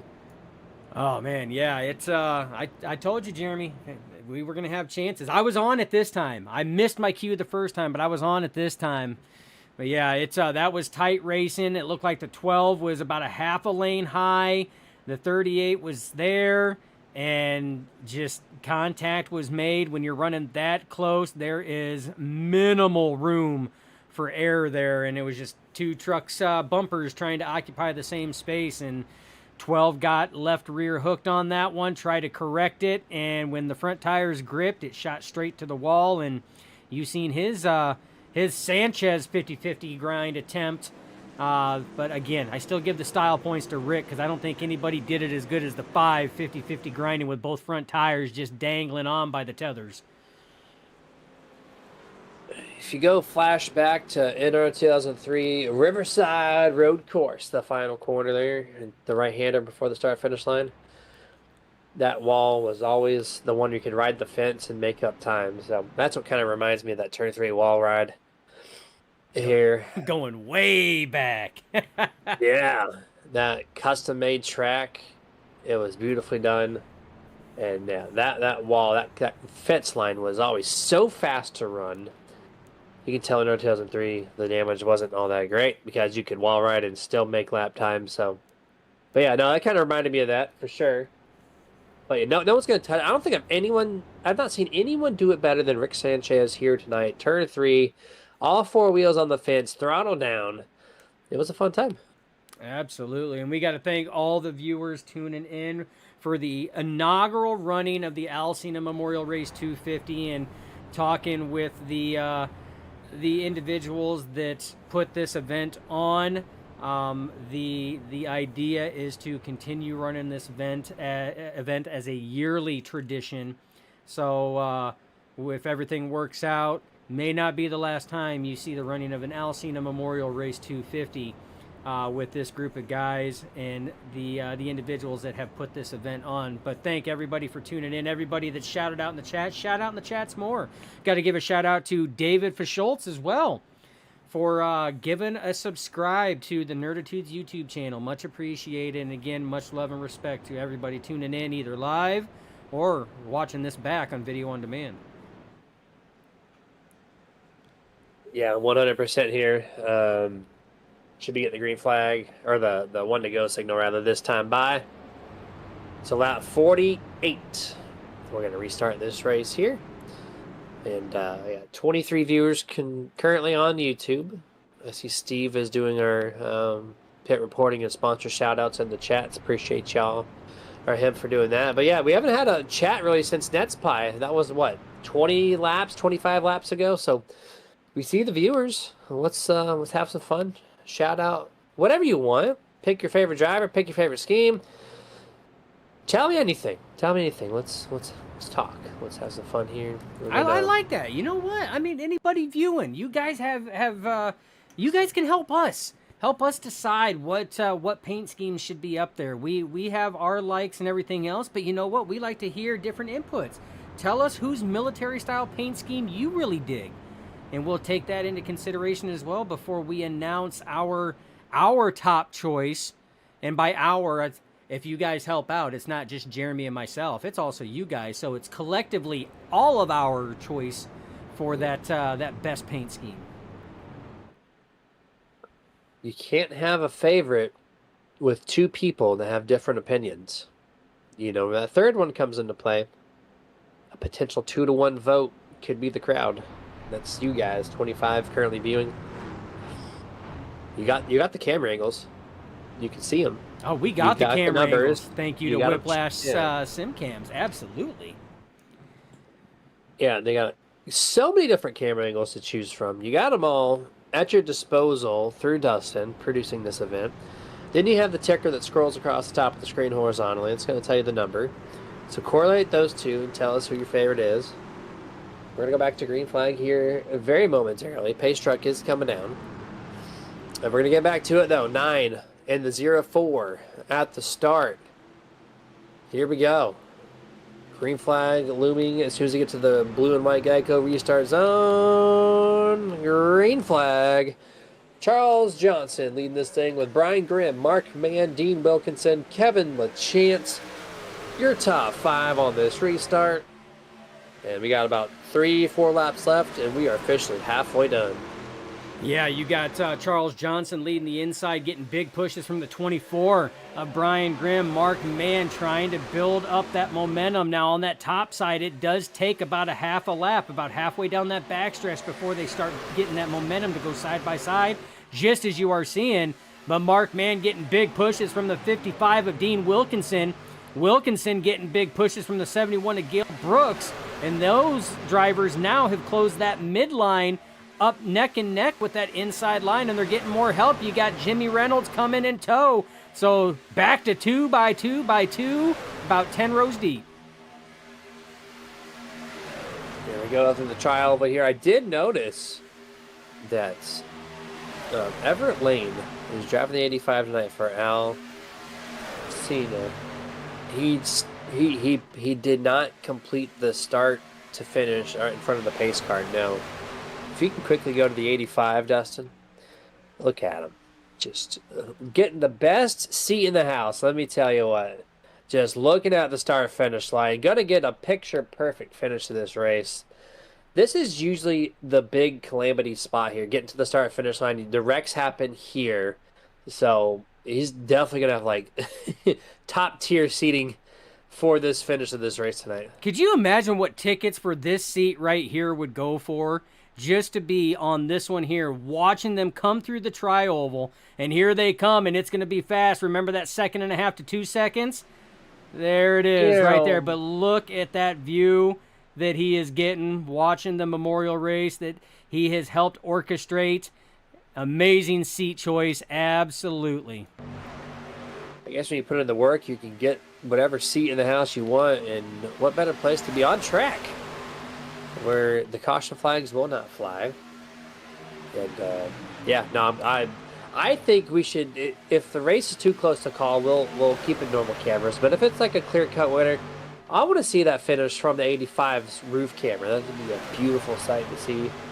3 wide, try to go for the race lead, but no one's going to jump to the top. With the 71, that's going to be Gale Brooks trying, but he's going to go all the way back from 4th place to outside the top 10. Yeah, and he was one of the drivers that was getting big pushes to help get that second lane organized. Now the second lane led by the 55 of Wilkinson up there, getting pushes from the 17 of Jimmy Reynolds. So Reynolds pushing Wilkinson. You got Mark Mann on the inside, big pushes from your pole sitter, Charles Johnson. And again, Brian Grimm still in tow. Wilkinson finally clears the inside lane. Now you see that outside lane, that third groove start to work in right now. The 00 Thomas Holder moves up to that line, and he's got probably one of the better pushers in the game right now, the 88 of Gabe Butler in tow. 3 trucks on the top, everybody else bottom and middle here, scattering across the front stretch. At the start-finish line, race leader this time around, Jimmy Reynolds in the 17, with massive help from the 768 of Jamie Bollinger. As the 00 Thomas Holder relying on one of the best pushers that we have watched on Super Speedways, Gabe Butler in the 88 on the top. Doesn't have the numbers game up there, but he knows how to get the job done, and he is keeping Thomas Holder kind of in contention here. Yeah, for only 4 trucks on that top side, he's definitely, and it's not just him, but also the 2 trucks behind, they are doing an excellent job of maintaining and staying right up there, keeping Holder right in that top 5. As you've seen Wilkinson dive from the bottom lane up to the mid lane in front of Jimmy Reynolds to allow Mark Mann to get a little air, and then he dropped back down again. So you're going to see lane changes like that, Jeremy. We had talked about that earlier in the race. Temperature control is a thing. These trucks will overheat. That's why you see the trucks peak out about a headlight width to the right to cool off the front nose, get some air to the front nose, or a headlight width to the left, depending on if it's water temp or oil temp. So, and you will see them change lanes completely to allow their pusher to get clean air, get all that clean air to cool their motor off. So that is not them trying to control lanes or anything else. It's them trying to control the temperature of their pusher, because a pusher is something you are going to need to win a race, and they are not going to do you a darn bit of good if they blow up on lap 53. Not at all. Not at all. They'll only get you halfway in tonight's race, and that's it. So these guys have to keep it cool down enough to make it the rest of the race. Remember, Dustin gave up the secret sauce for Nerd Esports. You got to finish the race to be able to finish first. So that's what you guys got to aim for here. And This racing, you know, it's been 3 wide, Dustin. We've seen 4 wrecks happen, a couple of huge wrecks. They've kind of calmed it down, even though it's 3 wide. So I'm glad to see this. Not too much movement. A little bit here in the middle lane. Some turbulence happening, but solid run so far. Solid run. And there was a 2-truck breakaway. There was about a truck width and a half to truck length and a half to 2 truck lengths in between Gabe Butler and the truck right behind him up on that top side. And Gabe Butler gave some of the best pushes to the 00 Thomas Holder, got him clear to Jimmy Reynolds, and Holder dropped down in front of Jimmy Reynolds. And now you see that third lane starting to fall back quite a bit, but that top lane was able to get a truck clear and is now leading that center lane right now. And you got Wilkinson on the inside, Mark Mann giving the pushes there, Jimmy Reynolds giving the pushes to Holder. And again, now you're seeing that 2x2, Jeremy, as they're working lap 55 of scheduled 102. Down the front stretch here. Gonna be completing this lap 55 right now.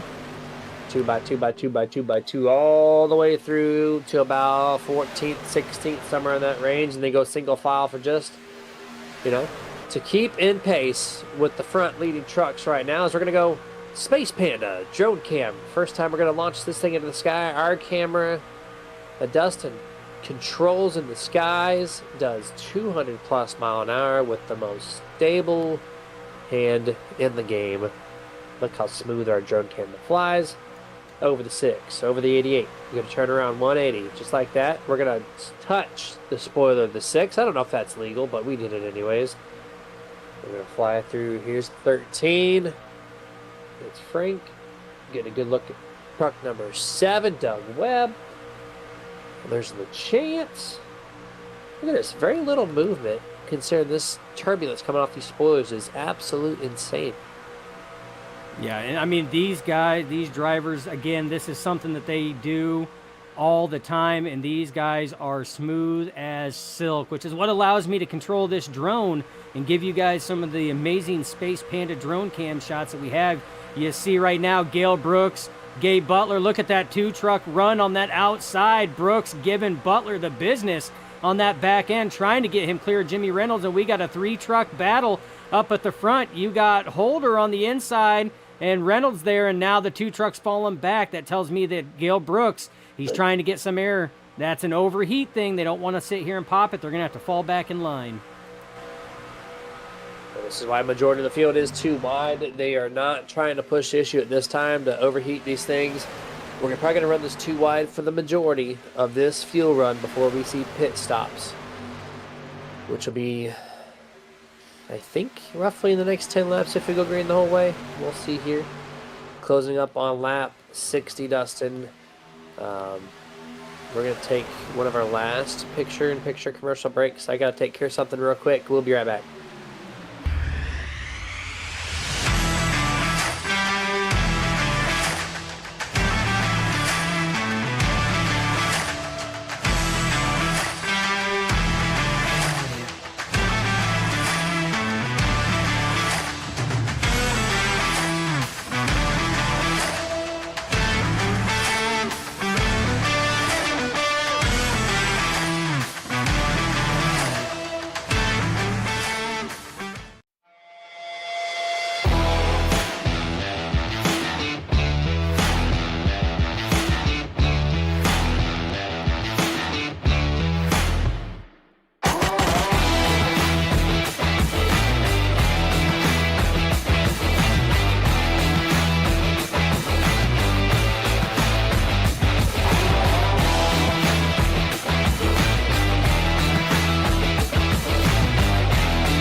hey, can you do me a favor?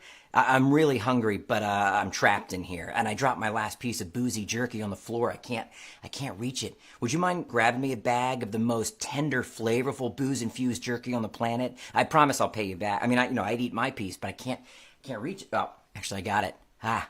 Oh, it's so good. It's so tender, so flavorful. You should really pick yourself up a bag. But if you do, you can't eat it in here. Now, this is my spot. I own this spot. Boozy jerky. The original booze-infused beef jerky with a pair. Now...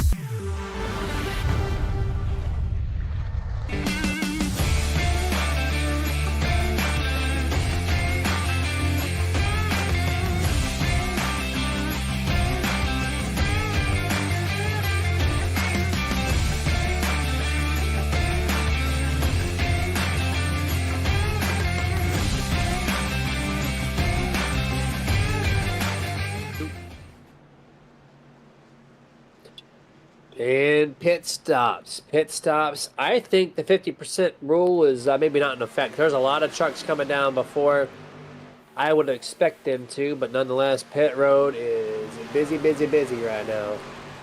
For the past couple laps right now, we got close to 10 trucks on that pit road at this time. 24, Brian Grimm currently leading the way down backstretch into turn number 3. We're seeing a lot more drivers coming down pit road this time. So, who's coming down? I think the majority of this group, Dustin. Yep, and here they come. Grim, little loose, making that apron transition. Here they all come down. 3, 4, 5 wide. Brakes lock up. Are they able to get it on clean? I tell you what, for as wild as that entry was, 5 wide, they all made it on clean. That's a good one. And remember, we talked about these races could be made or broken on pit road. So this is an ever important stop here because it is green flag. That means you have to be full throttle back out. But Jeremy, these drivers have the advantage of having probably one of the best, actually I'm just going to say it, the best restrictor plate track apron out of any of them available, because you can full throttle this bad boy all the way through 1 and 2, cranking through the gears to remerge back on the backstretch out of turn 2. Yeah, you can't even do that at iRacing Super Speedway. You can't do that at Daytona. You only can do it at Talladega. It is very easy, and we've seen the 2600 rounds coming down pit road to give up the race lead by himself. So, not sure what the communication looked like there, but yeah, we're finding the 26 down pit road. He's going to lose quite a few spots on this transaction. Yeah, and he will. And you see now what green flag pit stops will do. Look at how broken up this field is. We got 3 different packs here. A couple other trucks coming down pit road. But right now, Dean Wilkinson will take over the race lead. Charles Johnson behind him. And Jamie Bollinger back behind him. Now, I tell you what, that was an awesome recovery from the 768 of Bollinger on that, because coming down for his green flag pit stop, he got loose after the commitment cone and sideways in the grass and was able to rebound and finds himself sitting P3 right now. So hell of a rebound on that one. But Jeremy, it's not going to take long before this next group catches that lead 3. Yep, 39 to go this time, 38 at the line. We're going to see 1 to 2 more pit stops, and that is it. If it goes green from the rest of the way, 3 and 4. As this group of trucks right here are just single file making moves, trying to get up to the front group, which is just in front of them, led by the 55 Dean Wilkinson, doing a hell of a job with Charles Johnson in truck number 9. These two have been gridlocked with one another probably 2/3 of this entire race. You see it once more. They're bringing the 768 Jamie Bollinger with them. And right now, at the time of the crossing of the line, they have just under 1 second of separation. Yeah, that second group led by the 24 of Grimm is making big time grounds. And that's a big size group, and it's got a lot of fast trucks. Grimm leading the way on that one, but it does have Gabe Butler, Doug Webb, Mark Mann, Rick Seabrins. You got Kevin LaChance in there, Eric Lowry, Jimmy Reynolds is in there, and Gail Brooks. All those drivers have been up in the top 10, top 5, battling for the lead. So this little group here just got a lot bigger, and there's a lot of hungry fast trucks in there right now, Jeremy. Absolutely hungry trucks here. They're going to start to see them break up. Here comes the 88, the 24. They're going to go trying to pass this 55. Look at Gabe Butler. Look at the shot. 24, it just zoomed by 2 trucks within like 3 seconds. I know he's got a shot potentially to get past Dean Wilkinson here in the 55. Does not get there, but still great effort from Gabe Butler to try to move Brian Grimm. They're going to have to reset and figure it out again. Yeah, using that draft pull from catching the front 3 trucks, which at the time was Wilkinson, Johnson, and Bollinger up at the top. But right now, just 2 trucks, not enough to go up there. The rest of the drivers are content riding single file. And Jeremy, there's a reason why. Look at the distance between this pack and the next pack. This is the next pack right here, led by the 51, Steve Buhala. This is another good-sized pack, but Jeremy, they are so far behind after the green flag pit stops right now. That's why that front pack is just wanting to ride in a line. Just try to keep this gap separation because that's less trucks they have to worry about. They got a half a straightaway lead, a little over this pack right here as they run right now. 3 wide ain't going to catch the race leaders. That is guaranteed. They're still just splitting the 2 trucks in the center right now. That's 51-6 on the bottom middle here. They got about 5 trucks on the top of this group 2 as they're going through the trial level now. As the race leaders hit turn number 1. And at the time here, let's see if they make any advancements. No, they're still just outside of the 8 seconds behind the race leaders. And lap 68 is underway. 69 coming up here shortly. So we're approaching that 35-ish laps to go. Or aren't they already? Dustin, this is, if we get one more caution, this race is going to get super chaotic and super fun. But even right now, this group 2 is putting on the show because the front group are just playing the safety game right now. Yeah, and there's nothing wrong with that. I mean, that's, you know, many people may not understand that there is strategy that comes along with these. It's not just, you know, holding the throttle down and just, you know, turning left all the time. I mean, man. Yeah, I know. That's the general assumption on it, but that's not what it is. I mean, you have to make the right decisions. You have to pay attention to what lines are moving. You have to anticipate what lines are moving. And there's strategy. There's pit strategy, and it's not just what service you do on pit road from your virtual pit crew, but it's also when you're in a situation like this where you have the lead pack a half a straightaway ahead, it's also trying to minimize the amount of trucks to increase your chance on winning. So there's strategy all over the place, and it finally looks like this group here is starting to understand that. We did have a lot of unorganization going on between that, and it was 3 wide. It still is 3 wide. You see Rachel Hunt up there in that top lane. You see Bud Steele in that center lane, but a majority of the trucks have migrated themselves down to that inside line to maintain that draft to try to catch that lead pack. Yeah, that's the time they're still losing ground there. Almost 9 seconds now between the first and the second group here. Lap 70 underway in the Sena Memorial Race 250. The front group is getting a little spicy. The second group kind of calming down. It's a little flip-flop here in action. As we're looking at the race leaders now, the 9 and the 55, they swapped spots. The 9 was drafting the 55 for so long. He passed him on the outside, dropped in front, and now it's the 55's turn of Dean Wilkinson to return the favor to Charles Johnson. Gabe trying to get Brian Grimm back to the point at one more time, and I think he's going to do it finally. That time, Brian Grimm leads lap 70. Lap 70, we are approaching that next pivotal lap of the completion of lap 85. Again, that number synonymous with Alcina. That was his racing number. That's why that is a prized lap. The lap 29 was a prized lap, as that was selected by Alcina's wife as the lap to give away a prize. And Jeremy, we got a lot of bobbling going on here. We got lane switching. Brian Grimm gets shuffled out as the 9 of Johnson moves up, and that just completely disorganized not only the top lane, but the bottom lane as well. Getting pretty fun out here, I would say. Remember, 14 laps from now, 14 laps. We're going to have $25 going out to the guy leading when that scoring pylon says lap 86. So 85 going to lap 86. We will have $25 more handed out to the highest running truck in the field. And so I think there might be one more green flag pit stop in between that. So it's not over yet. You want to make sure you hit your marks one more time on this pit stop if you're looking to get $25 more before this thing's all said and done. Yeah, and I mean, these drivers have put themselves in excellent position.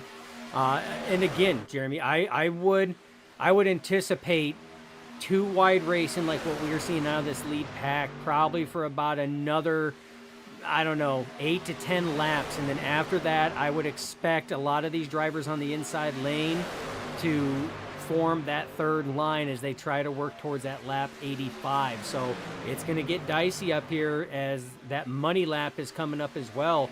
But again, it seems like they've kind of calmed down. There was a little bit of diciness there that checked up both lanes, but this pack here still has a monstrous lead over that second pack. And if you look, that second pack has finally got all single file. There is not a single truck on the outside. So they're trying to maximize the amount of draft pull and push that they have going all the way through this pack, led by the 16 of Rachel Hunt. And she's got the 3 of Craig White in tow. And they are trying to chase down that lead pack right now, Jeremy. They are trying, but to no success. They are continuing to fall back. 10.3 last time by. This time, when they get there, we'll see the gap split between these two groups of trucks. 10.8, so they lost a half a second just that time around there. But this single file front row, or front pack, is just doing it right. Keeping it buttoned up on the bottom. Not too many trucks on the top, so there's not much drag from the outside lane, which is going to work wonderfully for these guys as there are 11 laps to go at the line this time for the $25 recipient for being the front runner in tonight's race. And that's it. No more awards until we get the rewards, till we get to the very end of this race, which we talked about in the pre-race show. Presented by Icon Apparel Company. It is first place 75, second place 50, third place 25. That's your final payouts here this evening. We still have 20 viewers live on YouTube, so thank you guys for keeping it around 20 to 25 all broadcast long. Hopefully you've enjoyed the show for this late Friday evening. You could be doing other things with the family on a Friday night. You could be getting some pizza, playing some games, but no. For those who are just joining in and watching us, we appreciate your time. Absolutely. Hanging out here with the nerds. You know what? And we absolutely respect that. And again, that's why we do what we do. And that's why these drivers are here. You know, they're here to put on a good show for you guys. And they haven't disappointed, Jeremy. I mean, we have seen a number of things already this race. I mean, we have seen a couple big ones, which we expect to see when we come to a restrictor plate track. That is nothing new. We've seen a truck 50-50 wall ride the fence with both front tires busted and hanging on by the tether. We've seen trucks go on their lid, and we've seen some amazing 2 and 3 wide racing. And now we've seen pit strategy into that. We have 2 distinct packs right now as they are working their way towards that money lap, that completion of lap 85. This has been one hell of an inaugural race for the Sena Memorial Race 250. It's been pretty good. It's been pretty good. I mean, we've had a little bit of everything. Trucks rolling over, 50-50 splits. Here we go. Green flag pit stops. This is the final one between now and that $25 award at lap 85 to 86. Money stop. Literally. Dustin, with the comment of the night, money stop. You got top 5 in pit road right now. Dean Wilkinson, Charles Johnson, Jamie Bollinger, Doug Webb, And got a couple more filing in here through my SDK filing. Brian Got Grimm, Brian Scott Grimm, Martin, Scott and Martin. Yep, Norman Clark. There we go. Dustin's got me whenever I have a second of hiccup.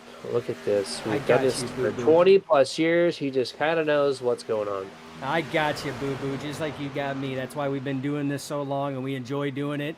And that's why it's, even though we are our own worst critic when it comes to all the stuff we do, everybody tells us that they absolutely love us, so we're doing something right, apparently. Next group coming in right now, this is going to be Mark Mann, Kevin LaChance, Rick Seabrans, and Rick Sanchez all coming down to the service of their crew. Oh, contact made between LaChance and Seabrans. Oh, and that is going to be costly. Again, we talked about this being a money stop, and that is going to be costly on that one there as they're coming in. Tom Dixon, Hunter Reynolds, Bud Steele, David Thatcher coming down as well.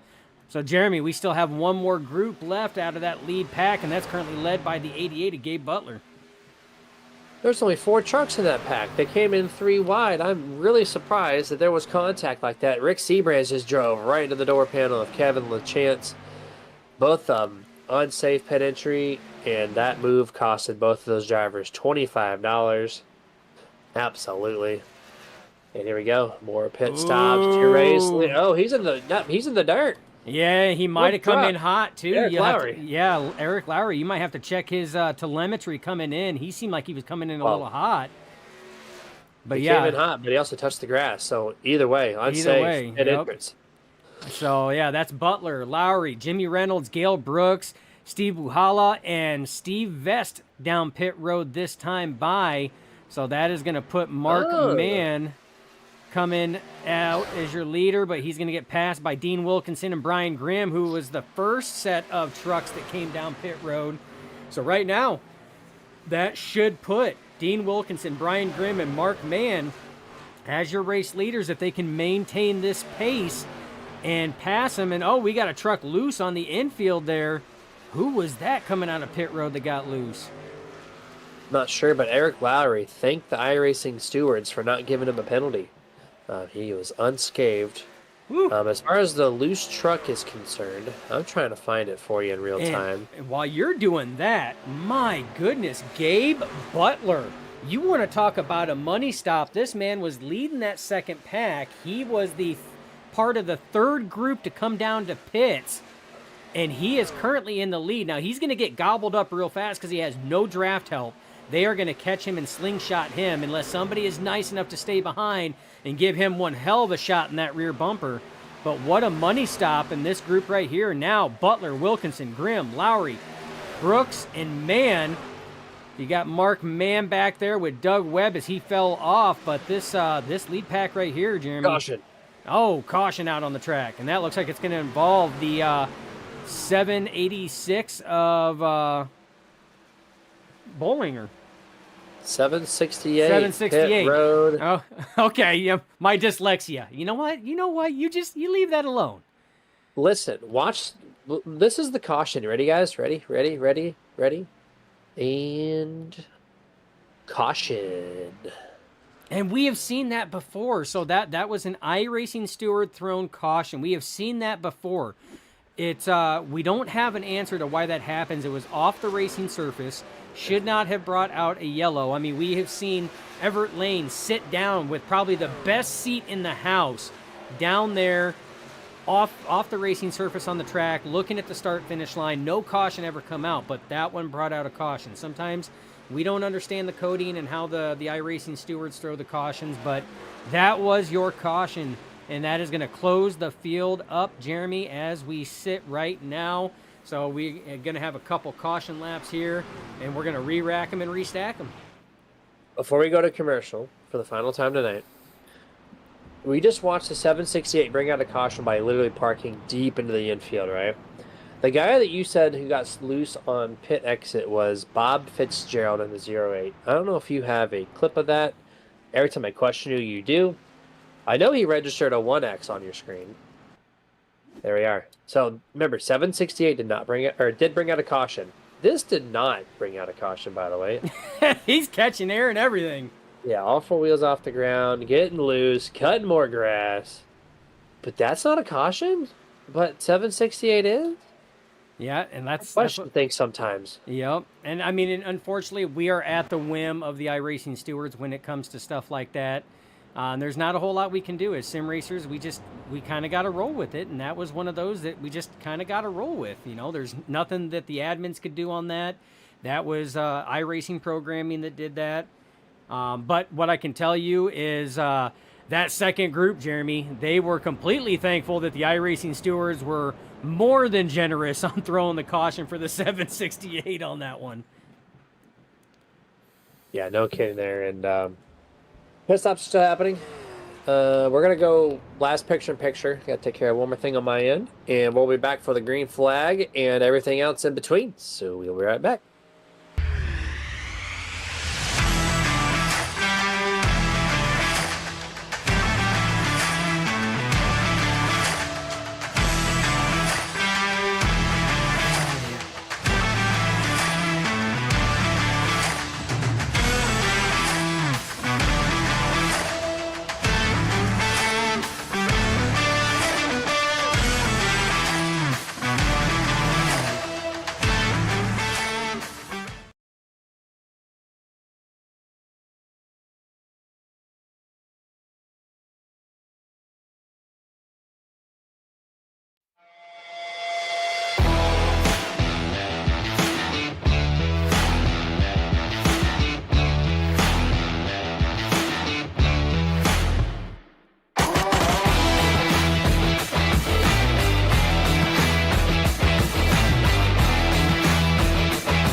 Hey, can you do me a favor? I'm really hungry, but I'm trapped in here, and I dropped my last piece of boozy jerky on the floor. I can't reach it. Would you mind grabbing me a bag of the most tender, flavorful booze-infused jerky on the planet? I promise I'll pay you back. I mean, I'd eat my piece, but I can't reach it. Oh, actually, I got it. Oh, it's so good. It's so tender, so flavorful. You should really pick yourself up a bag. But if you do, you can't eat it in here. Now, this is my spot. I own this spot. Boozy Jerky, the original booze-infused beef jerky with a pair. Now available.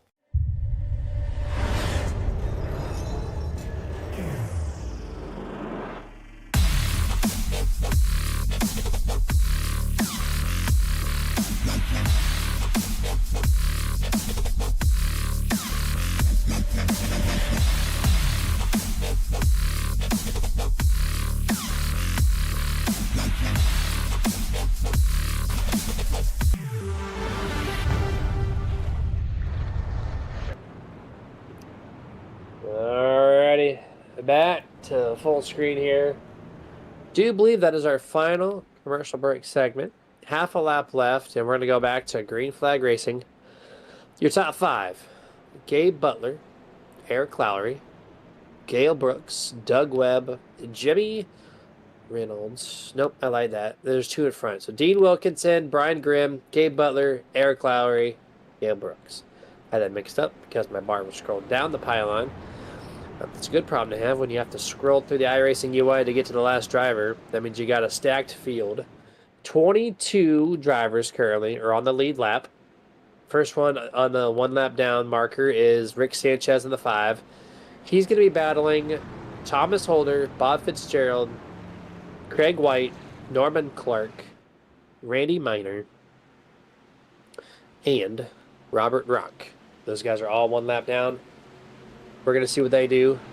Will we have another caution? Will we stay green? We're going to have just under 20 laps to go. 19 here at the line, I do believe, is the official number. Cody on the YouTube side said, let's go, number 21. That's Kevin LaChance, we're going to on here, who's been in the top 5 several times. We'll see what happens. Green, green, green, green, green, green. This thing is back underway. 19 laps remaining in the Owl Sena Memorial Race. 250 inside lane with a great start here. Gabe Butler, excellent shot to the back of Dean Wilkinson, 71. Gale Brooks going to tag right along here. Eric Lowry in the 071. He's going to grab a hold of Brian Grimm in the 24. Slingshot him past the 71. Door to door with second place. Gabe Butler.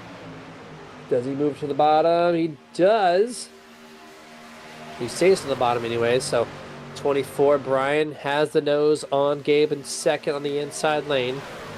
I think they have a great chance, possibly, to get the 24 to the front off of turn 4. Tri-oval.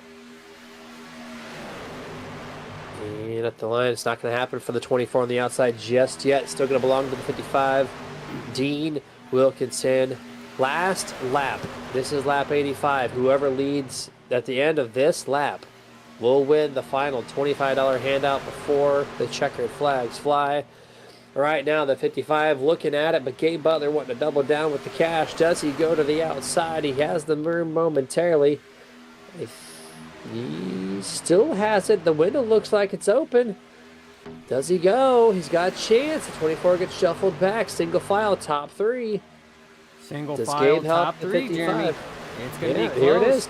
Wilkinson It's his has money. the lead. This is the money lap. Completion of this one. Butler giving the pushes. Butler already has $25 in the back pocket from leading lap 29 as they come across. Dean Wilkinson will get the $25 for leading lap 85. That was very nice of Gabe to say, you know what, I got my fair share here. I'm going to give it to somebody else. Give it to Dean Wilkinson. The Army Green trucks having their backs here tonight on the inside lane. 17 laps to go. 24 still trying as he's got the 071 of Lowry all over the back bumper of him. 2 by 2 by 2 by 2 by 2. About 15 rows deep. And 16 to go at the line, Dustin. Things are coming down, and we're going to have one more green flag pit stop, it looks like, before this thing's all said and done. Absolutely. They're going to have one more to give them that go-go juice to make it to that checkered flag to see who is going to be in the money podium positions. Again, 75 for first, 50 for second, 25 for third. And now 3 wide, Jeremy, as we got the 9.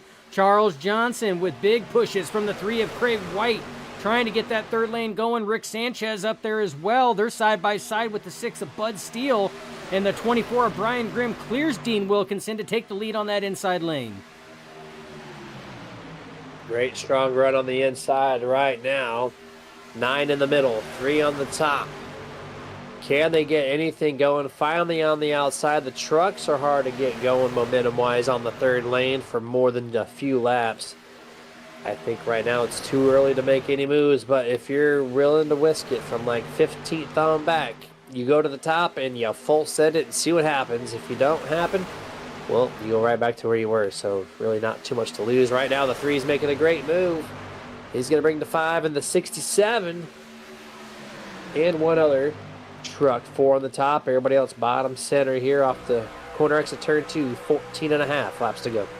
14 and a half laps to go. And yeah, Jeremy, you're right. Sometimes you have to risk it for that biscuit. You see Charles Johnson makes that move down to the inside lane. Mark Mann now leading the center. The 3 of Craig White almost had Mark Mann cleared, but is now starting to fall back. But again, good solid battles. We right on board with Scott Martin in that 67 up on that top side. He has been sitting in the back here, but now when the time counts, you're seeing him as well as other drivers making their move to that top 10 there. Stacking them up 4 rows of 3 wide consecutive here. Lap 89. Headed off down the back straightaway here.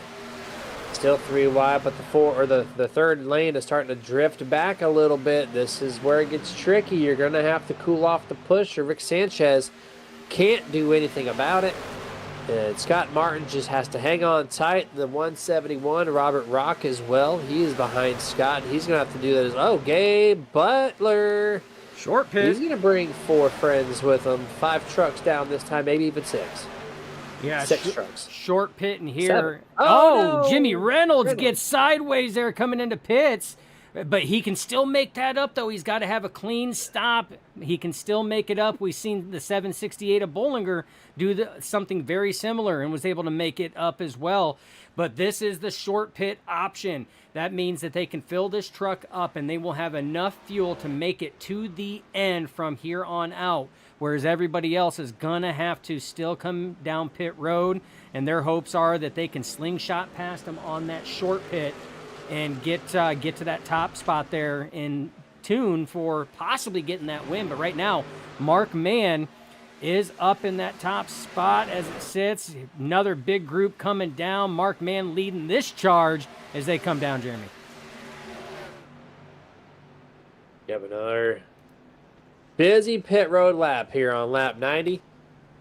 As Scott Martin in the 67 does lead that lap this time. We got just a handful of trucks left to come down here. You're looking at the top 5 that have not.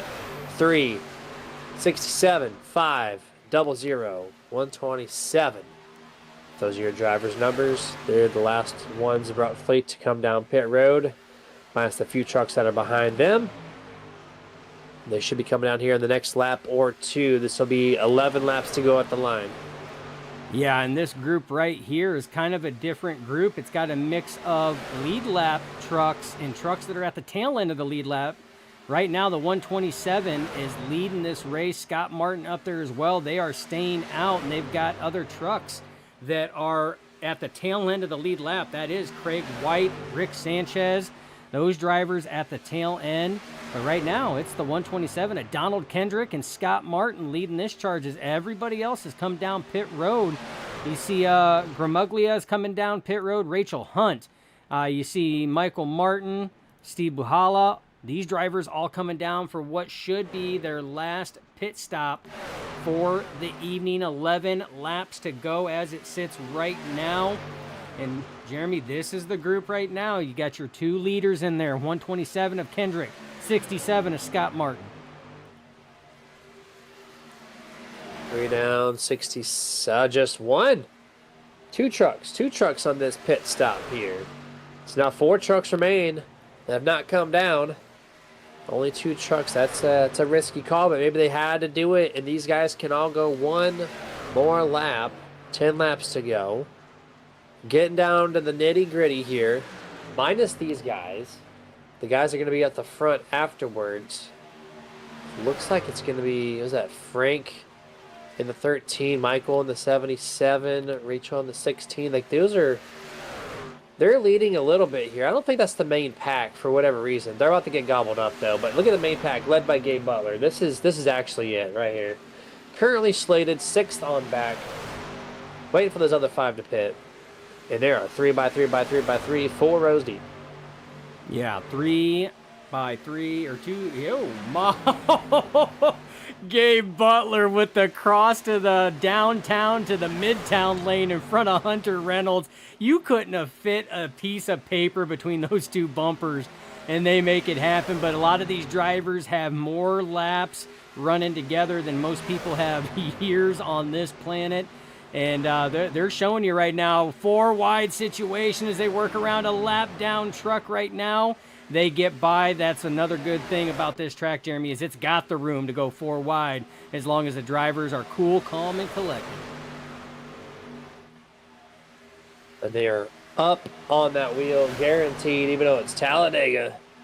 They want to win this first ever Memorial Race. Oh, contact. Oh, this big pack. They're scattering Gabe all over the center here. Contact with the 420, the 55. They keep it going, though. Off the corner exit turn 2, 8 laps to go here in the Memorial Race. And some shifting through the top there. Reynolds with a block to the center. Truck number 9, Charles Johnson, has to now follow suit behind the 26, Hunter Reynolds. Does the 04 Mark Mann have anything with the 71? Or are they going to stay stagnant there on the bottom? Yeah, that is unknown, and the racing is hard and heavy here, Jeremy. And it's hard to believe that that's not even for the lead right now. Currently, 127 of Donald Kendrick is your race leader. Scott Martin behind him running second. These guys are like 33 seconds ahead of that pack right now with 8 laps to go. And they are staying out as it sits right now. Hunter Reynolds leading that next big pack there that was a moment ago 3 wide, now back to 2 wide. Hunter Reynolds on the inside, Charles Johnson on the outside, and this pack right here is racing like there is no tomorrow right now.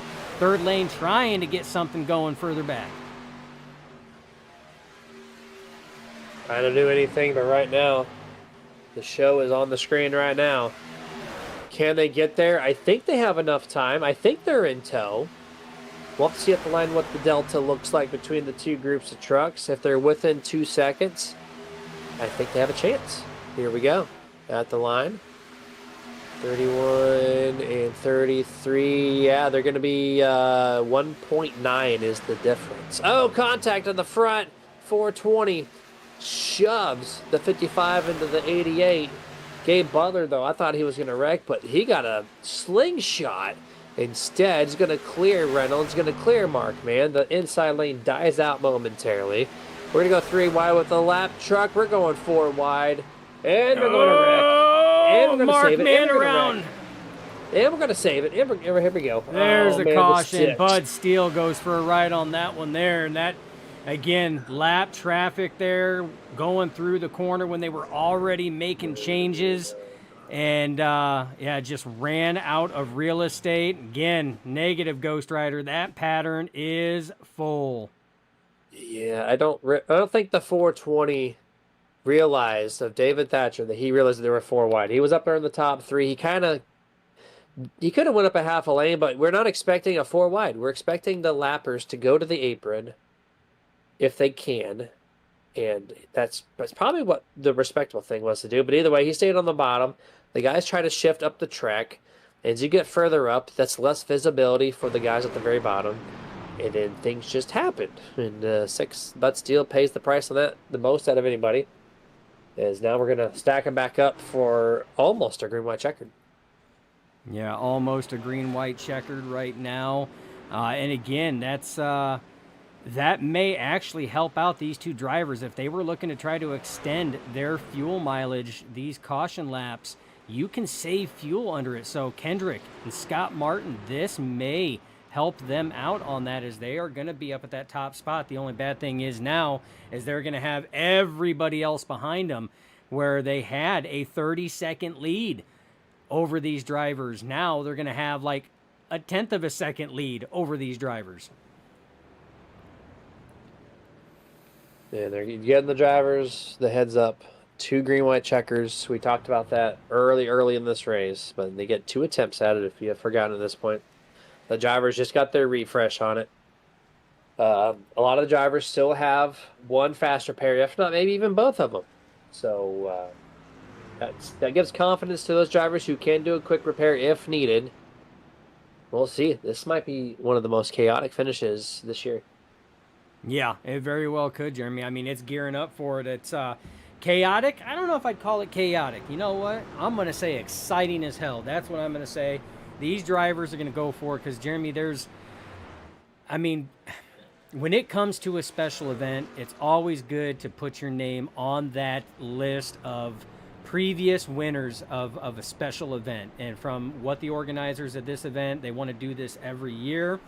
Whether Nerd TV is there or not, it's something that they want to do every year. So having your name on that list is a prestigious thing, but it is so much more prestigious to sit here and put your name on that to say, I was the inaugural winner of that race. That is a stat nobody can ever take away from you because there's only one winner of the first time an event is ran.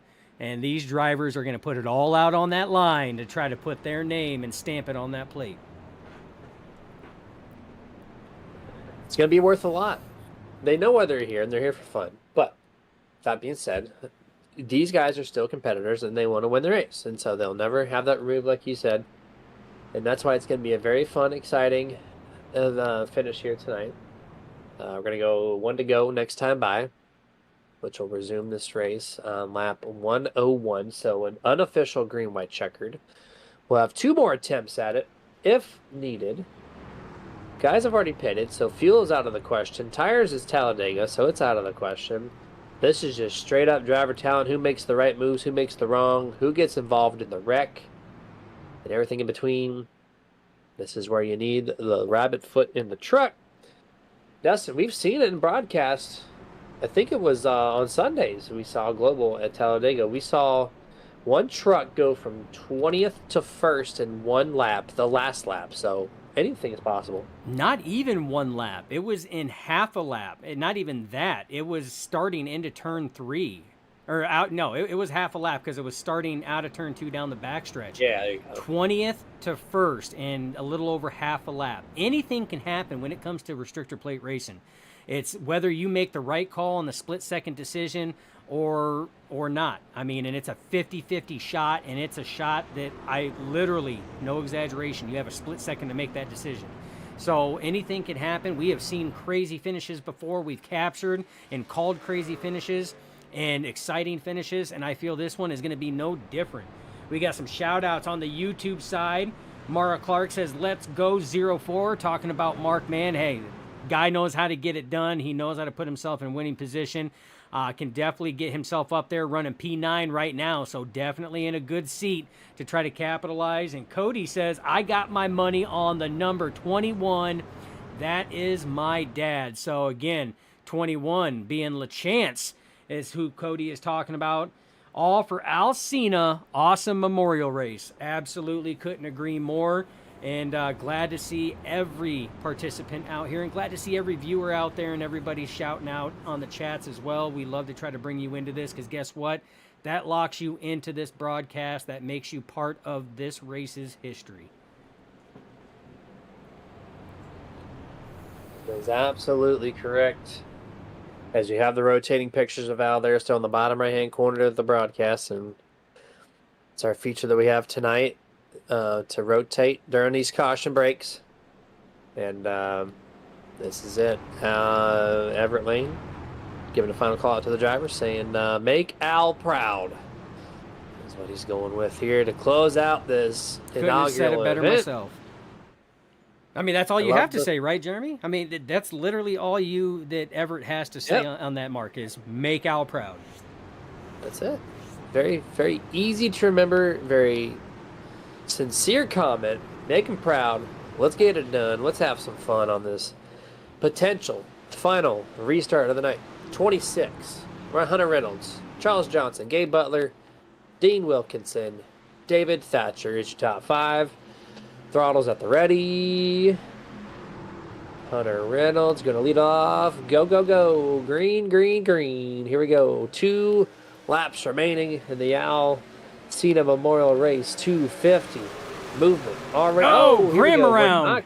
We're going to have one more restart. LaChance got a little contact, but it looks like he got out clean. So, Cody, I think you are safe. The 2 drivers that were leading prior to that caution look like they got involved as well. That is going to be the 127 of Kendrick and Scott Martin. Look like they got a little contact in that as well. Yeah, just bad bump. 71 comes on the radio and says, I'm sorry. That was all me. And that's 71 of Gale Brooks. Yeah, he just, a little checkup on the outside for whatever reason. Brooks did not accommodate for that checkup and ran to the back on an uneven part of the back bumper of the 24 Brian Grimm. And sent a lot of people down to the infield. Yeah, a lot of people. The 21 of LaChance made contact as well on that checkup. Locked the brakes up to keep it out from going back up, and looked like he got out with minimal damage on that one. So LaChance, good evasive maneuvers. Veteran move, locking those brakes up as well. And Jeremy, we can't stress enough how important that is to lock the brakes up when a caution is happening. I mean, it's not going to, wow. Brian Grimm had second thoughts coming down pit road, came back up, and that looked like that gave a little scare to the driver there that was above him. But it doesn't always stop you from, collecting other drivers, especially if you get knocked down into the infield right before a corner. You can lock those brakes up, but, I mean, speed is just going to push you right back up the track in the corner. But in the situation there, of the 21 of LaChance. You know, that right there is why you locked the brakes down. That kept him dead center, allowed the other trucks to take evasive maneuvers. That minimalized the amount of collateral damage that could happen in a wreck. Yeah.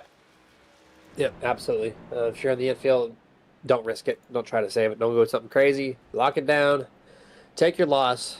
Join the track, especially when you see the caution flag pretty quickly, like we just did on that one.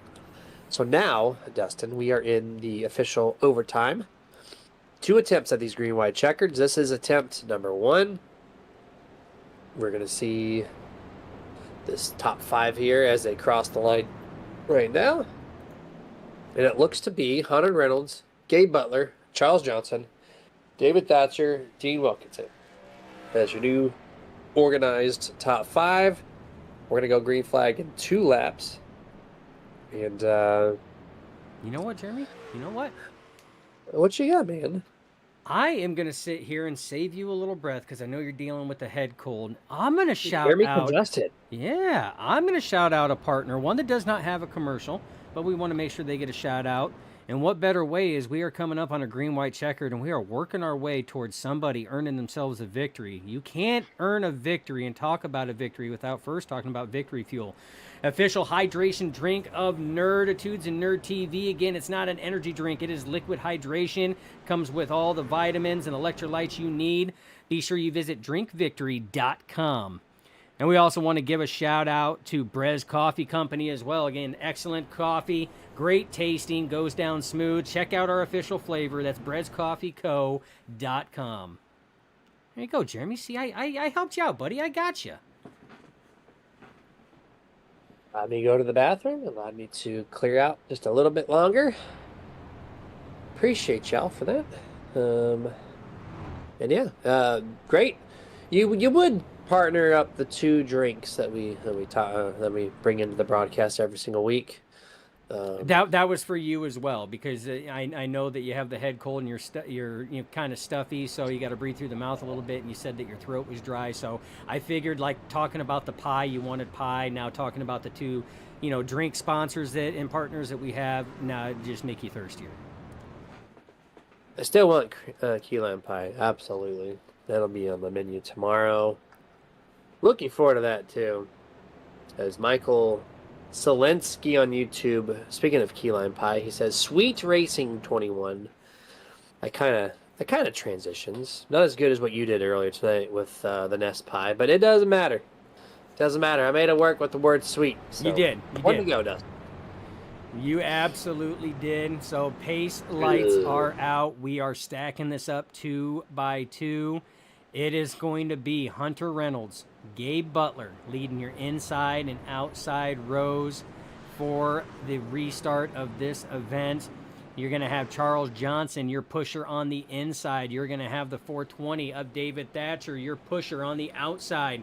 And the reason why Jeremy and I shout those pushers out is because no driver wins a race without an excellent pusher and a committed pusher. So we always shout the pusher. You have to. I mean, you absolutely have to. So we always shout the pushers out there because they are as much a pivotal part of the winning driver as the winning driver is for themselves. As we learned last season at OP. You gonna do this now? You gonna throw yourself under the bus, my man? You got to let that go. I let that go a long time ago. You got to let that go. We'll be okay.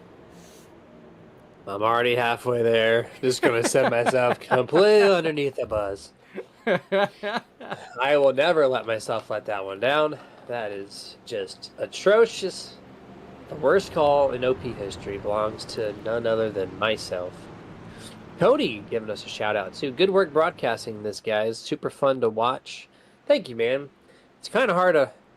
It's been a lot of fun, don't get me wrong. I'm just, with the congestion, I'm starting to run out of some words sometimes because I have to take some breaths. But, we're doing it in all good spirit. I'm glad you're enjoying it. Hit the subscribe button, too, if you want to continue watching our broadcast. We do a couple times a week, but needless to say, shake and bake 21, Michael Solinsky says. Here we go. Pace truck down. Hunter Reynolds and Gabe Butler. Throttles at the ready. Waiting for the end of the Geico restart zone. We're going to go back to green flag action for our first official overtime. Here we go. Green flag is out. Mr. Premature Patrick got the flag in hand, waving it all day. Here we go. Let's see what happens. Let's see what happens. Hunter Reynolds, Gabe Butler, clean restart for both drivers. Charles Johnson giving big pushes to the 26 of Hunter Reynolds. Thatcher finally connects with the 88. Hunter Reynolds moves to that second line in front of Gabe Butler. That is going to leave Charles Johnson on that inside, as well as Dean Wilkinson. Those two drivers working together all race long. Will Hunter Reynolds and Gabe Butler have something for these drivers? Third lane coming in. You have Rick Seaburns and Mark Mann trying to get something going, Jeremy, as they work their way through turns 3 and 4.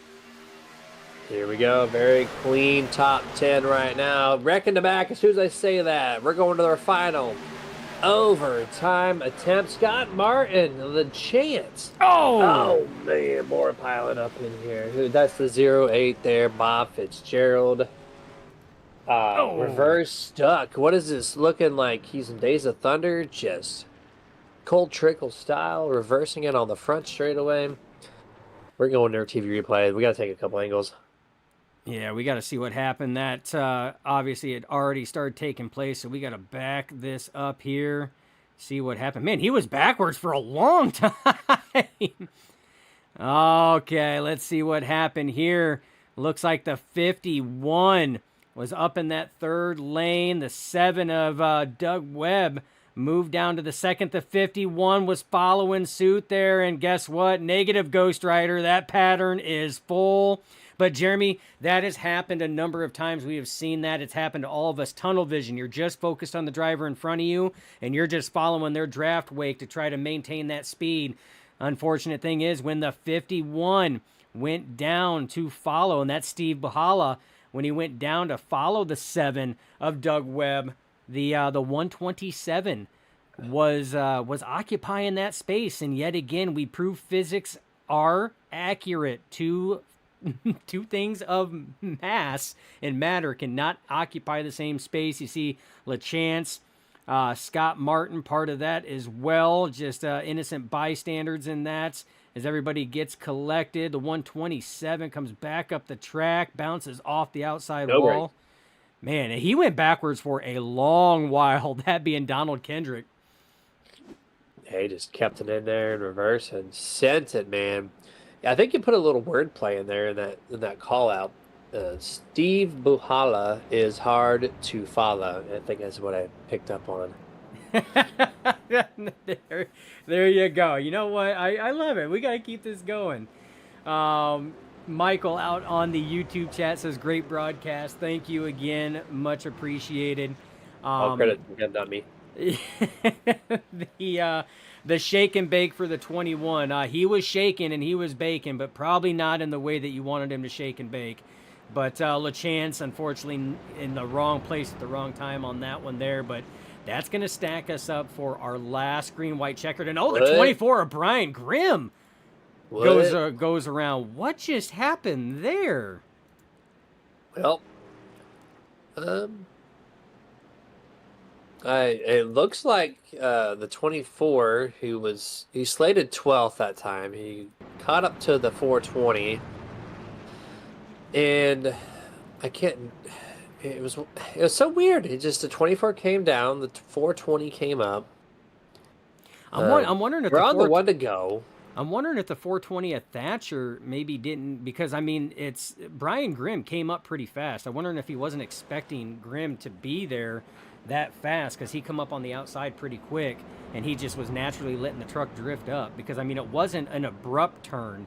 It was just a very gradual, like, uphill, like just letting the centrifugal force of that truck kind of go up there. So it's even pace laps can be dangerous and tricky.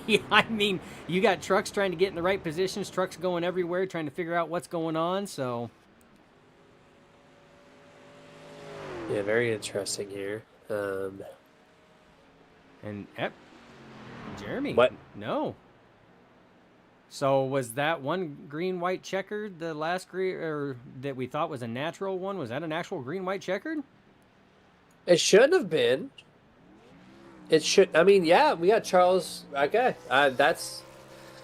Sometimes iRacing throws us curveballs, ladies and gentlemen. So what happened there? It looks like Charles Johnson is the winner. We are expecting one more restart.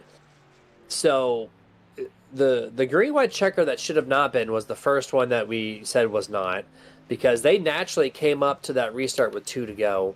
And iRacing typically does not throw the green white checkered officially until you go past that mark, and they did before. So I apologize. I guess we're gonna not restack them. And Charles Johnson, the driver of the number 9, and that Chevrolet Silverado, one of the memorial paint schemes out here this evening, will win the inaugural race for the Sena Memorial Race 250 at Talladega.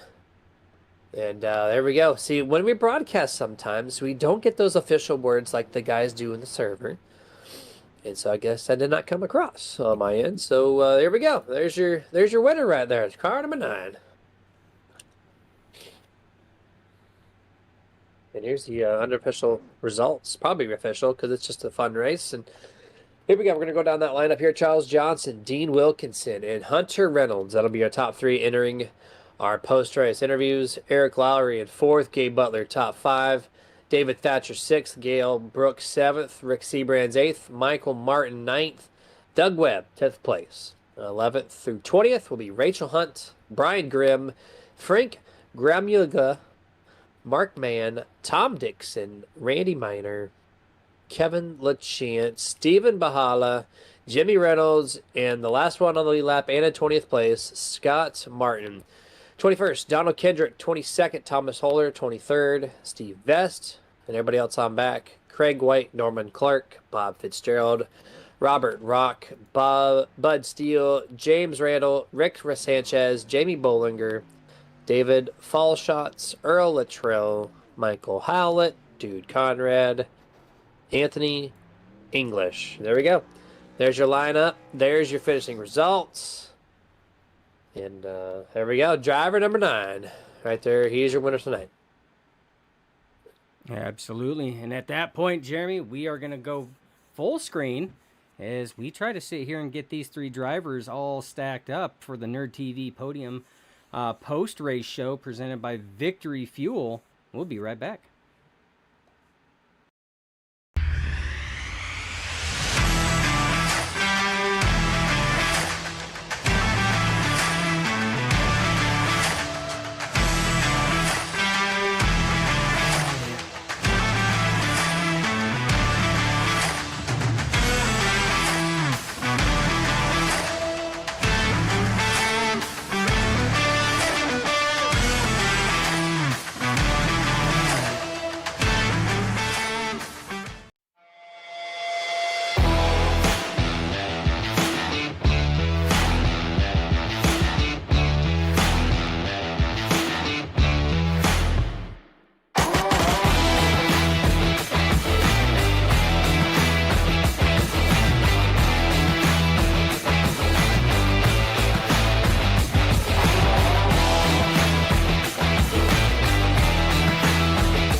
Hey, can you do me a favor? I'm really hungry, but I'm trapped in here, and I dropped my last piece of boozy jerky on the floor. I can't reach it. Would you mind grabbing me a bag of the most tender, flavorful, booze-infused jerky on the planet? I promise I'll pay you back. I mean, I'd eat my piece, but I can't reach it. Oh, actually, I got it. Oh, it's so good. It's so tender, so flavorful. You should really pick yourself up a bag. But if you do, you can't eat it in here. Now, this is my spot. I own this spot. Boozy Jerky, the original booze-infused beef jerky with a pair, now available.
Yeah, welcome to the Nerd TV Post Race Show presented by Victory Fuel. And here we go. We got our top three. Hunter Reynolds, the first one on the docket.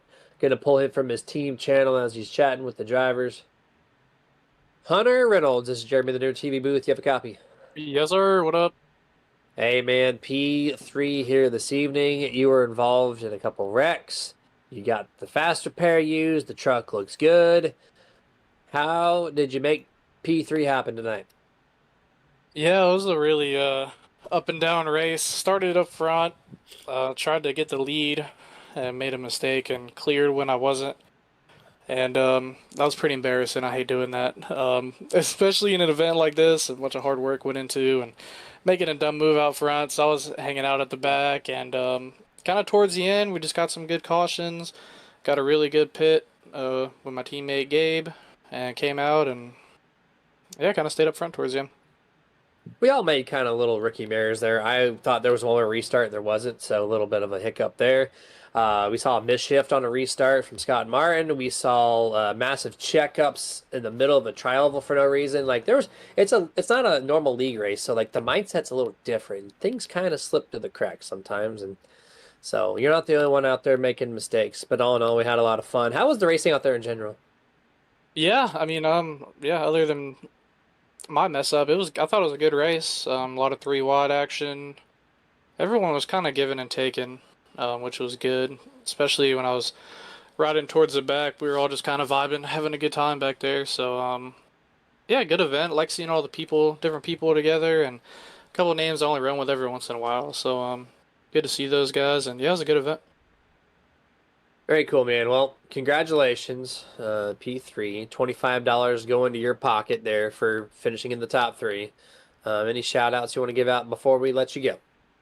Yeah, shout out to Everett for putting this thing on. Shout out to you guys in the booth. Remember why we're all here for Mr. Al and to celebrate his life. So shout out. Hope Anthony English be getting better out there, my friend. Shout out to everyone that ran with me tonight. Thanks to everyone for coming out, making this a awesome event to be a part of. And everybody watching and checking it out. Appreciate y'all. I think that's it. Yes, sir, man. It was a great event, great turnout. Love the support. You, sir, have a good rest of your night, and we'll catch you on the flip side. Yeah, appreciate it. See ya. Yeah, man. 26, Hunter Reynolds, P3 tonight, going up to second place guy who won stage, if you will, for the first stage. I got to find his name one more time. There he is. Driver of the 55, Dean Wilkinson, P2 tonight. What's going on, man? Congrats on P2. Hey, thanks, man. Yeah, you and some others did not leave the front basically all night long. So walk us through how you were able to get that strategy to work so well. You picked up, I guess, you quote-unquote stage on lap 29, so you're able to get 25 on that, and then 50 for P2. So $75 in the pocket overall tonight. Just walk us through your night and how were you able to keep it up front? Just trying to keep out of that trouble that was happening. I got a bunch of good drivers around me too, so that really helps when you get good drivers in the front behind. Yeah, no kidding. Great drivers does help the situation, keeps it clean up front. There was some wrecks in the front, but a lot happened in the mid-pack there. Talked to Hunter just a second ago. He said he had a couple of really good cautions kind of helped him along the way. Do you feel like the cautions kind of fell your way too, or are you just going to be good no matter what?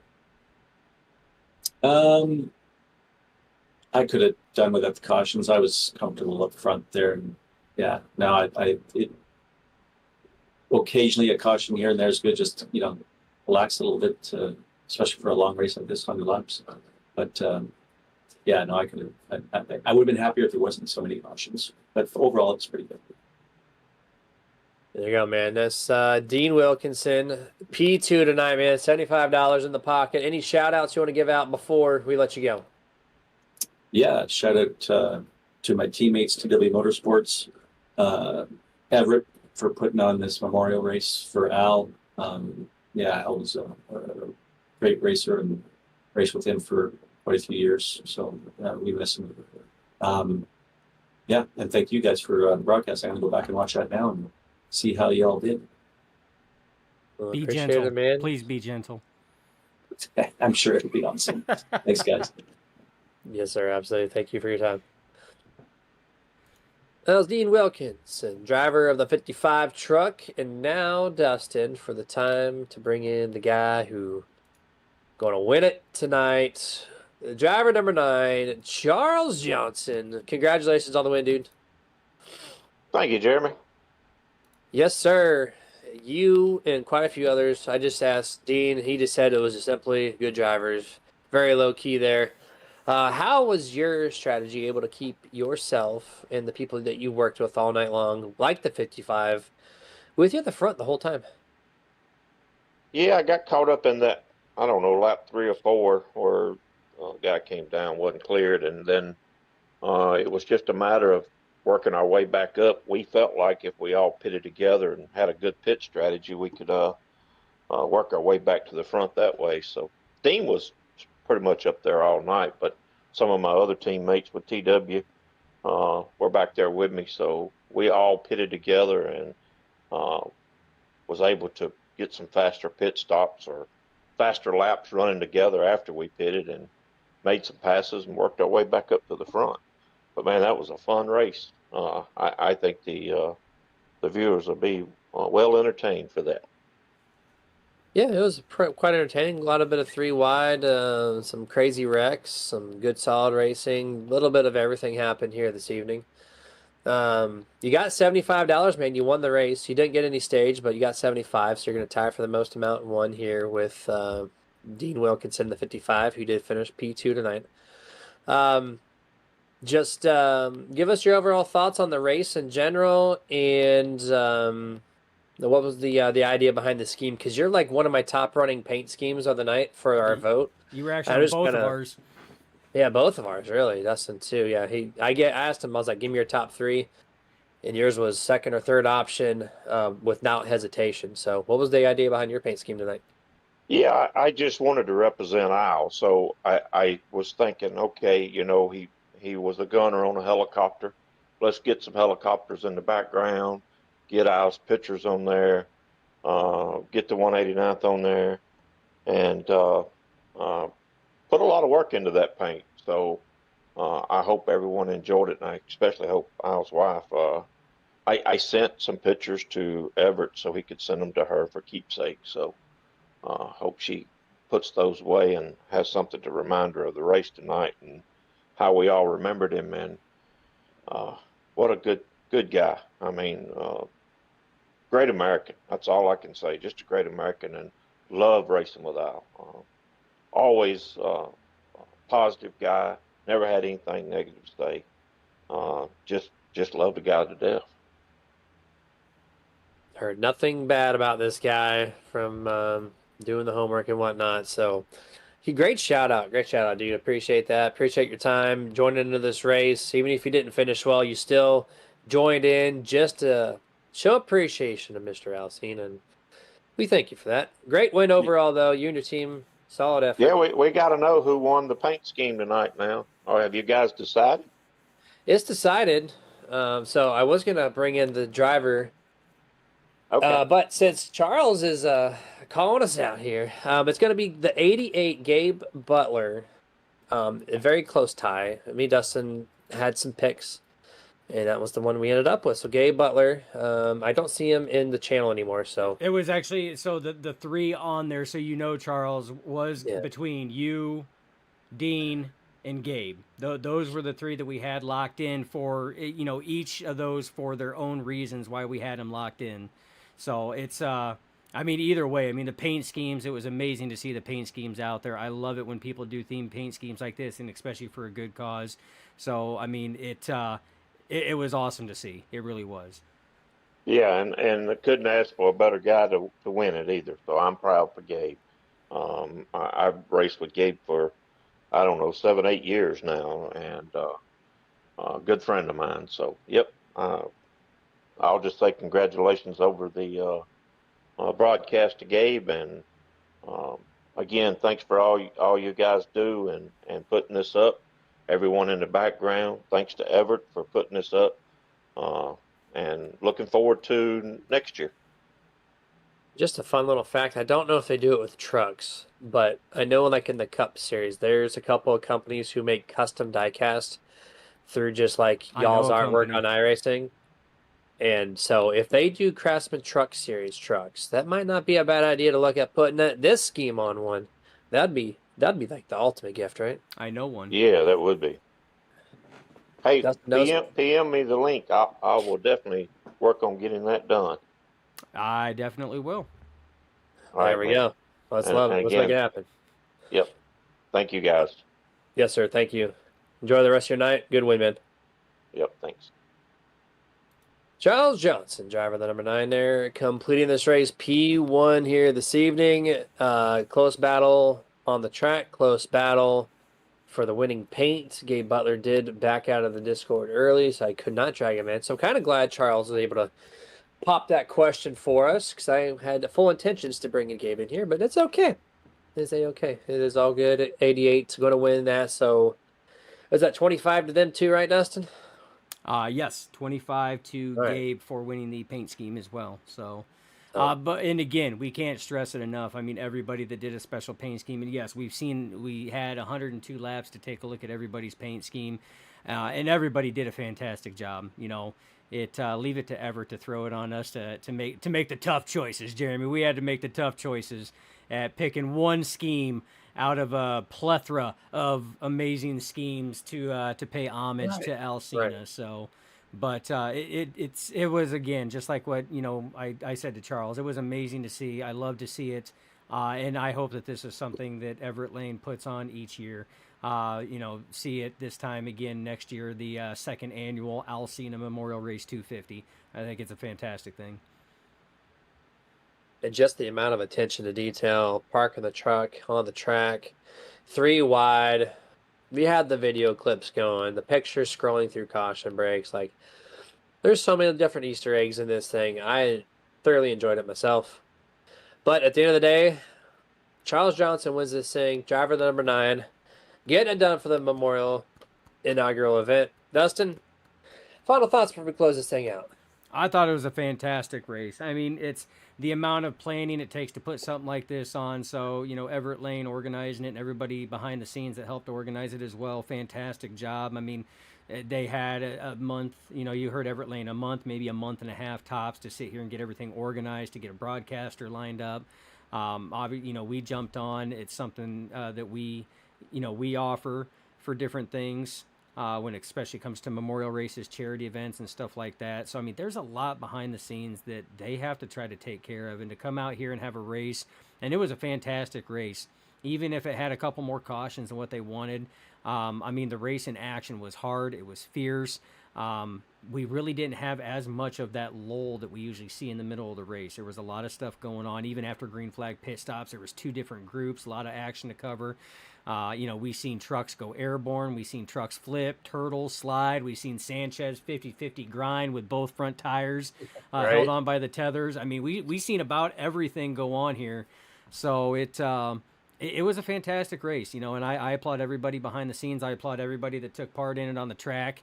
They're all part of the history of the inaugural running of the Al Sena Memorial Race 250. So hands down, I think it was a complete success. Absolutely. Yep, great turnout. I loved it.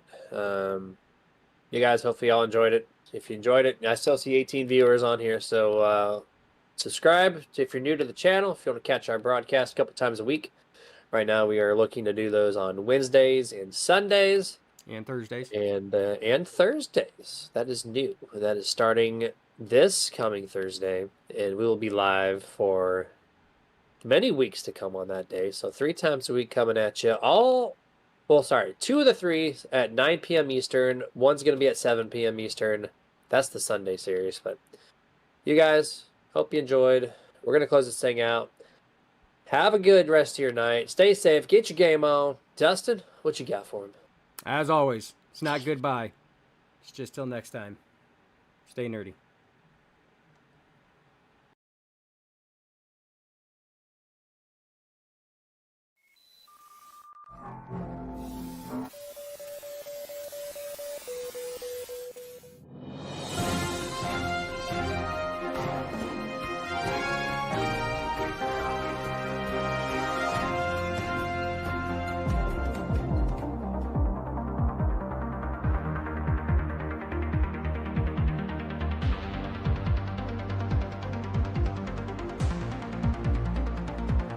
Back when nothing truly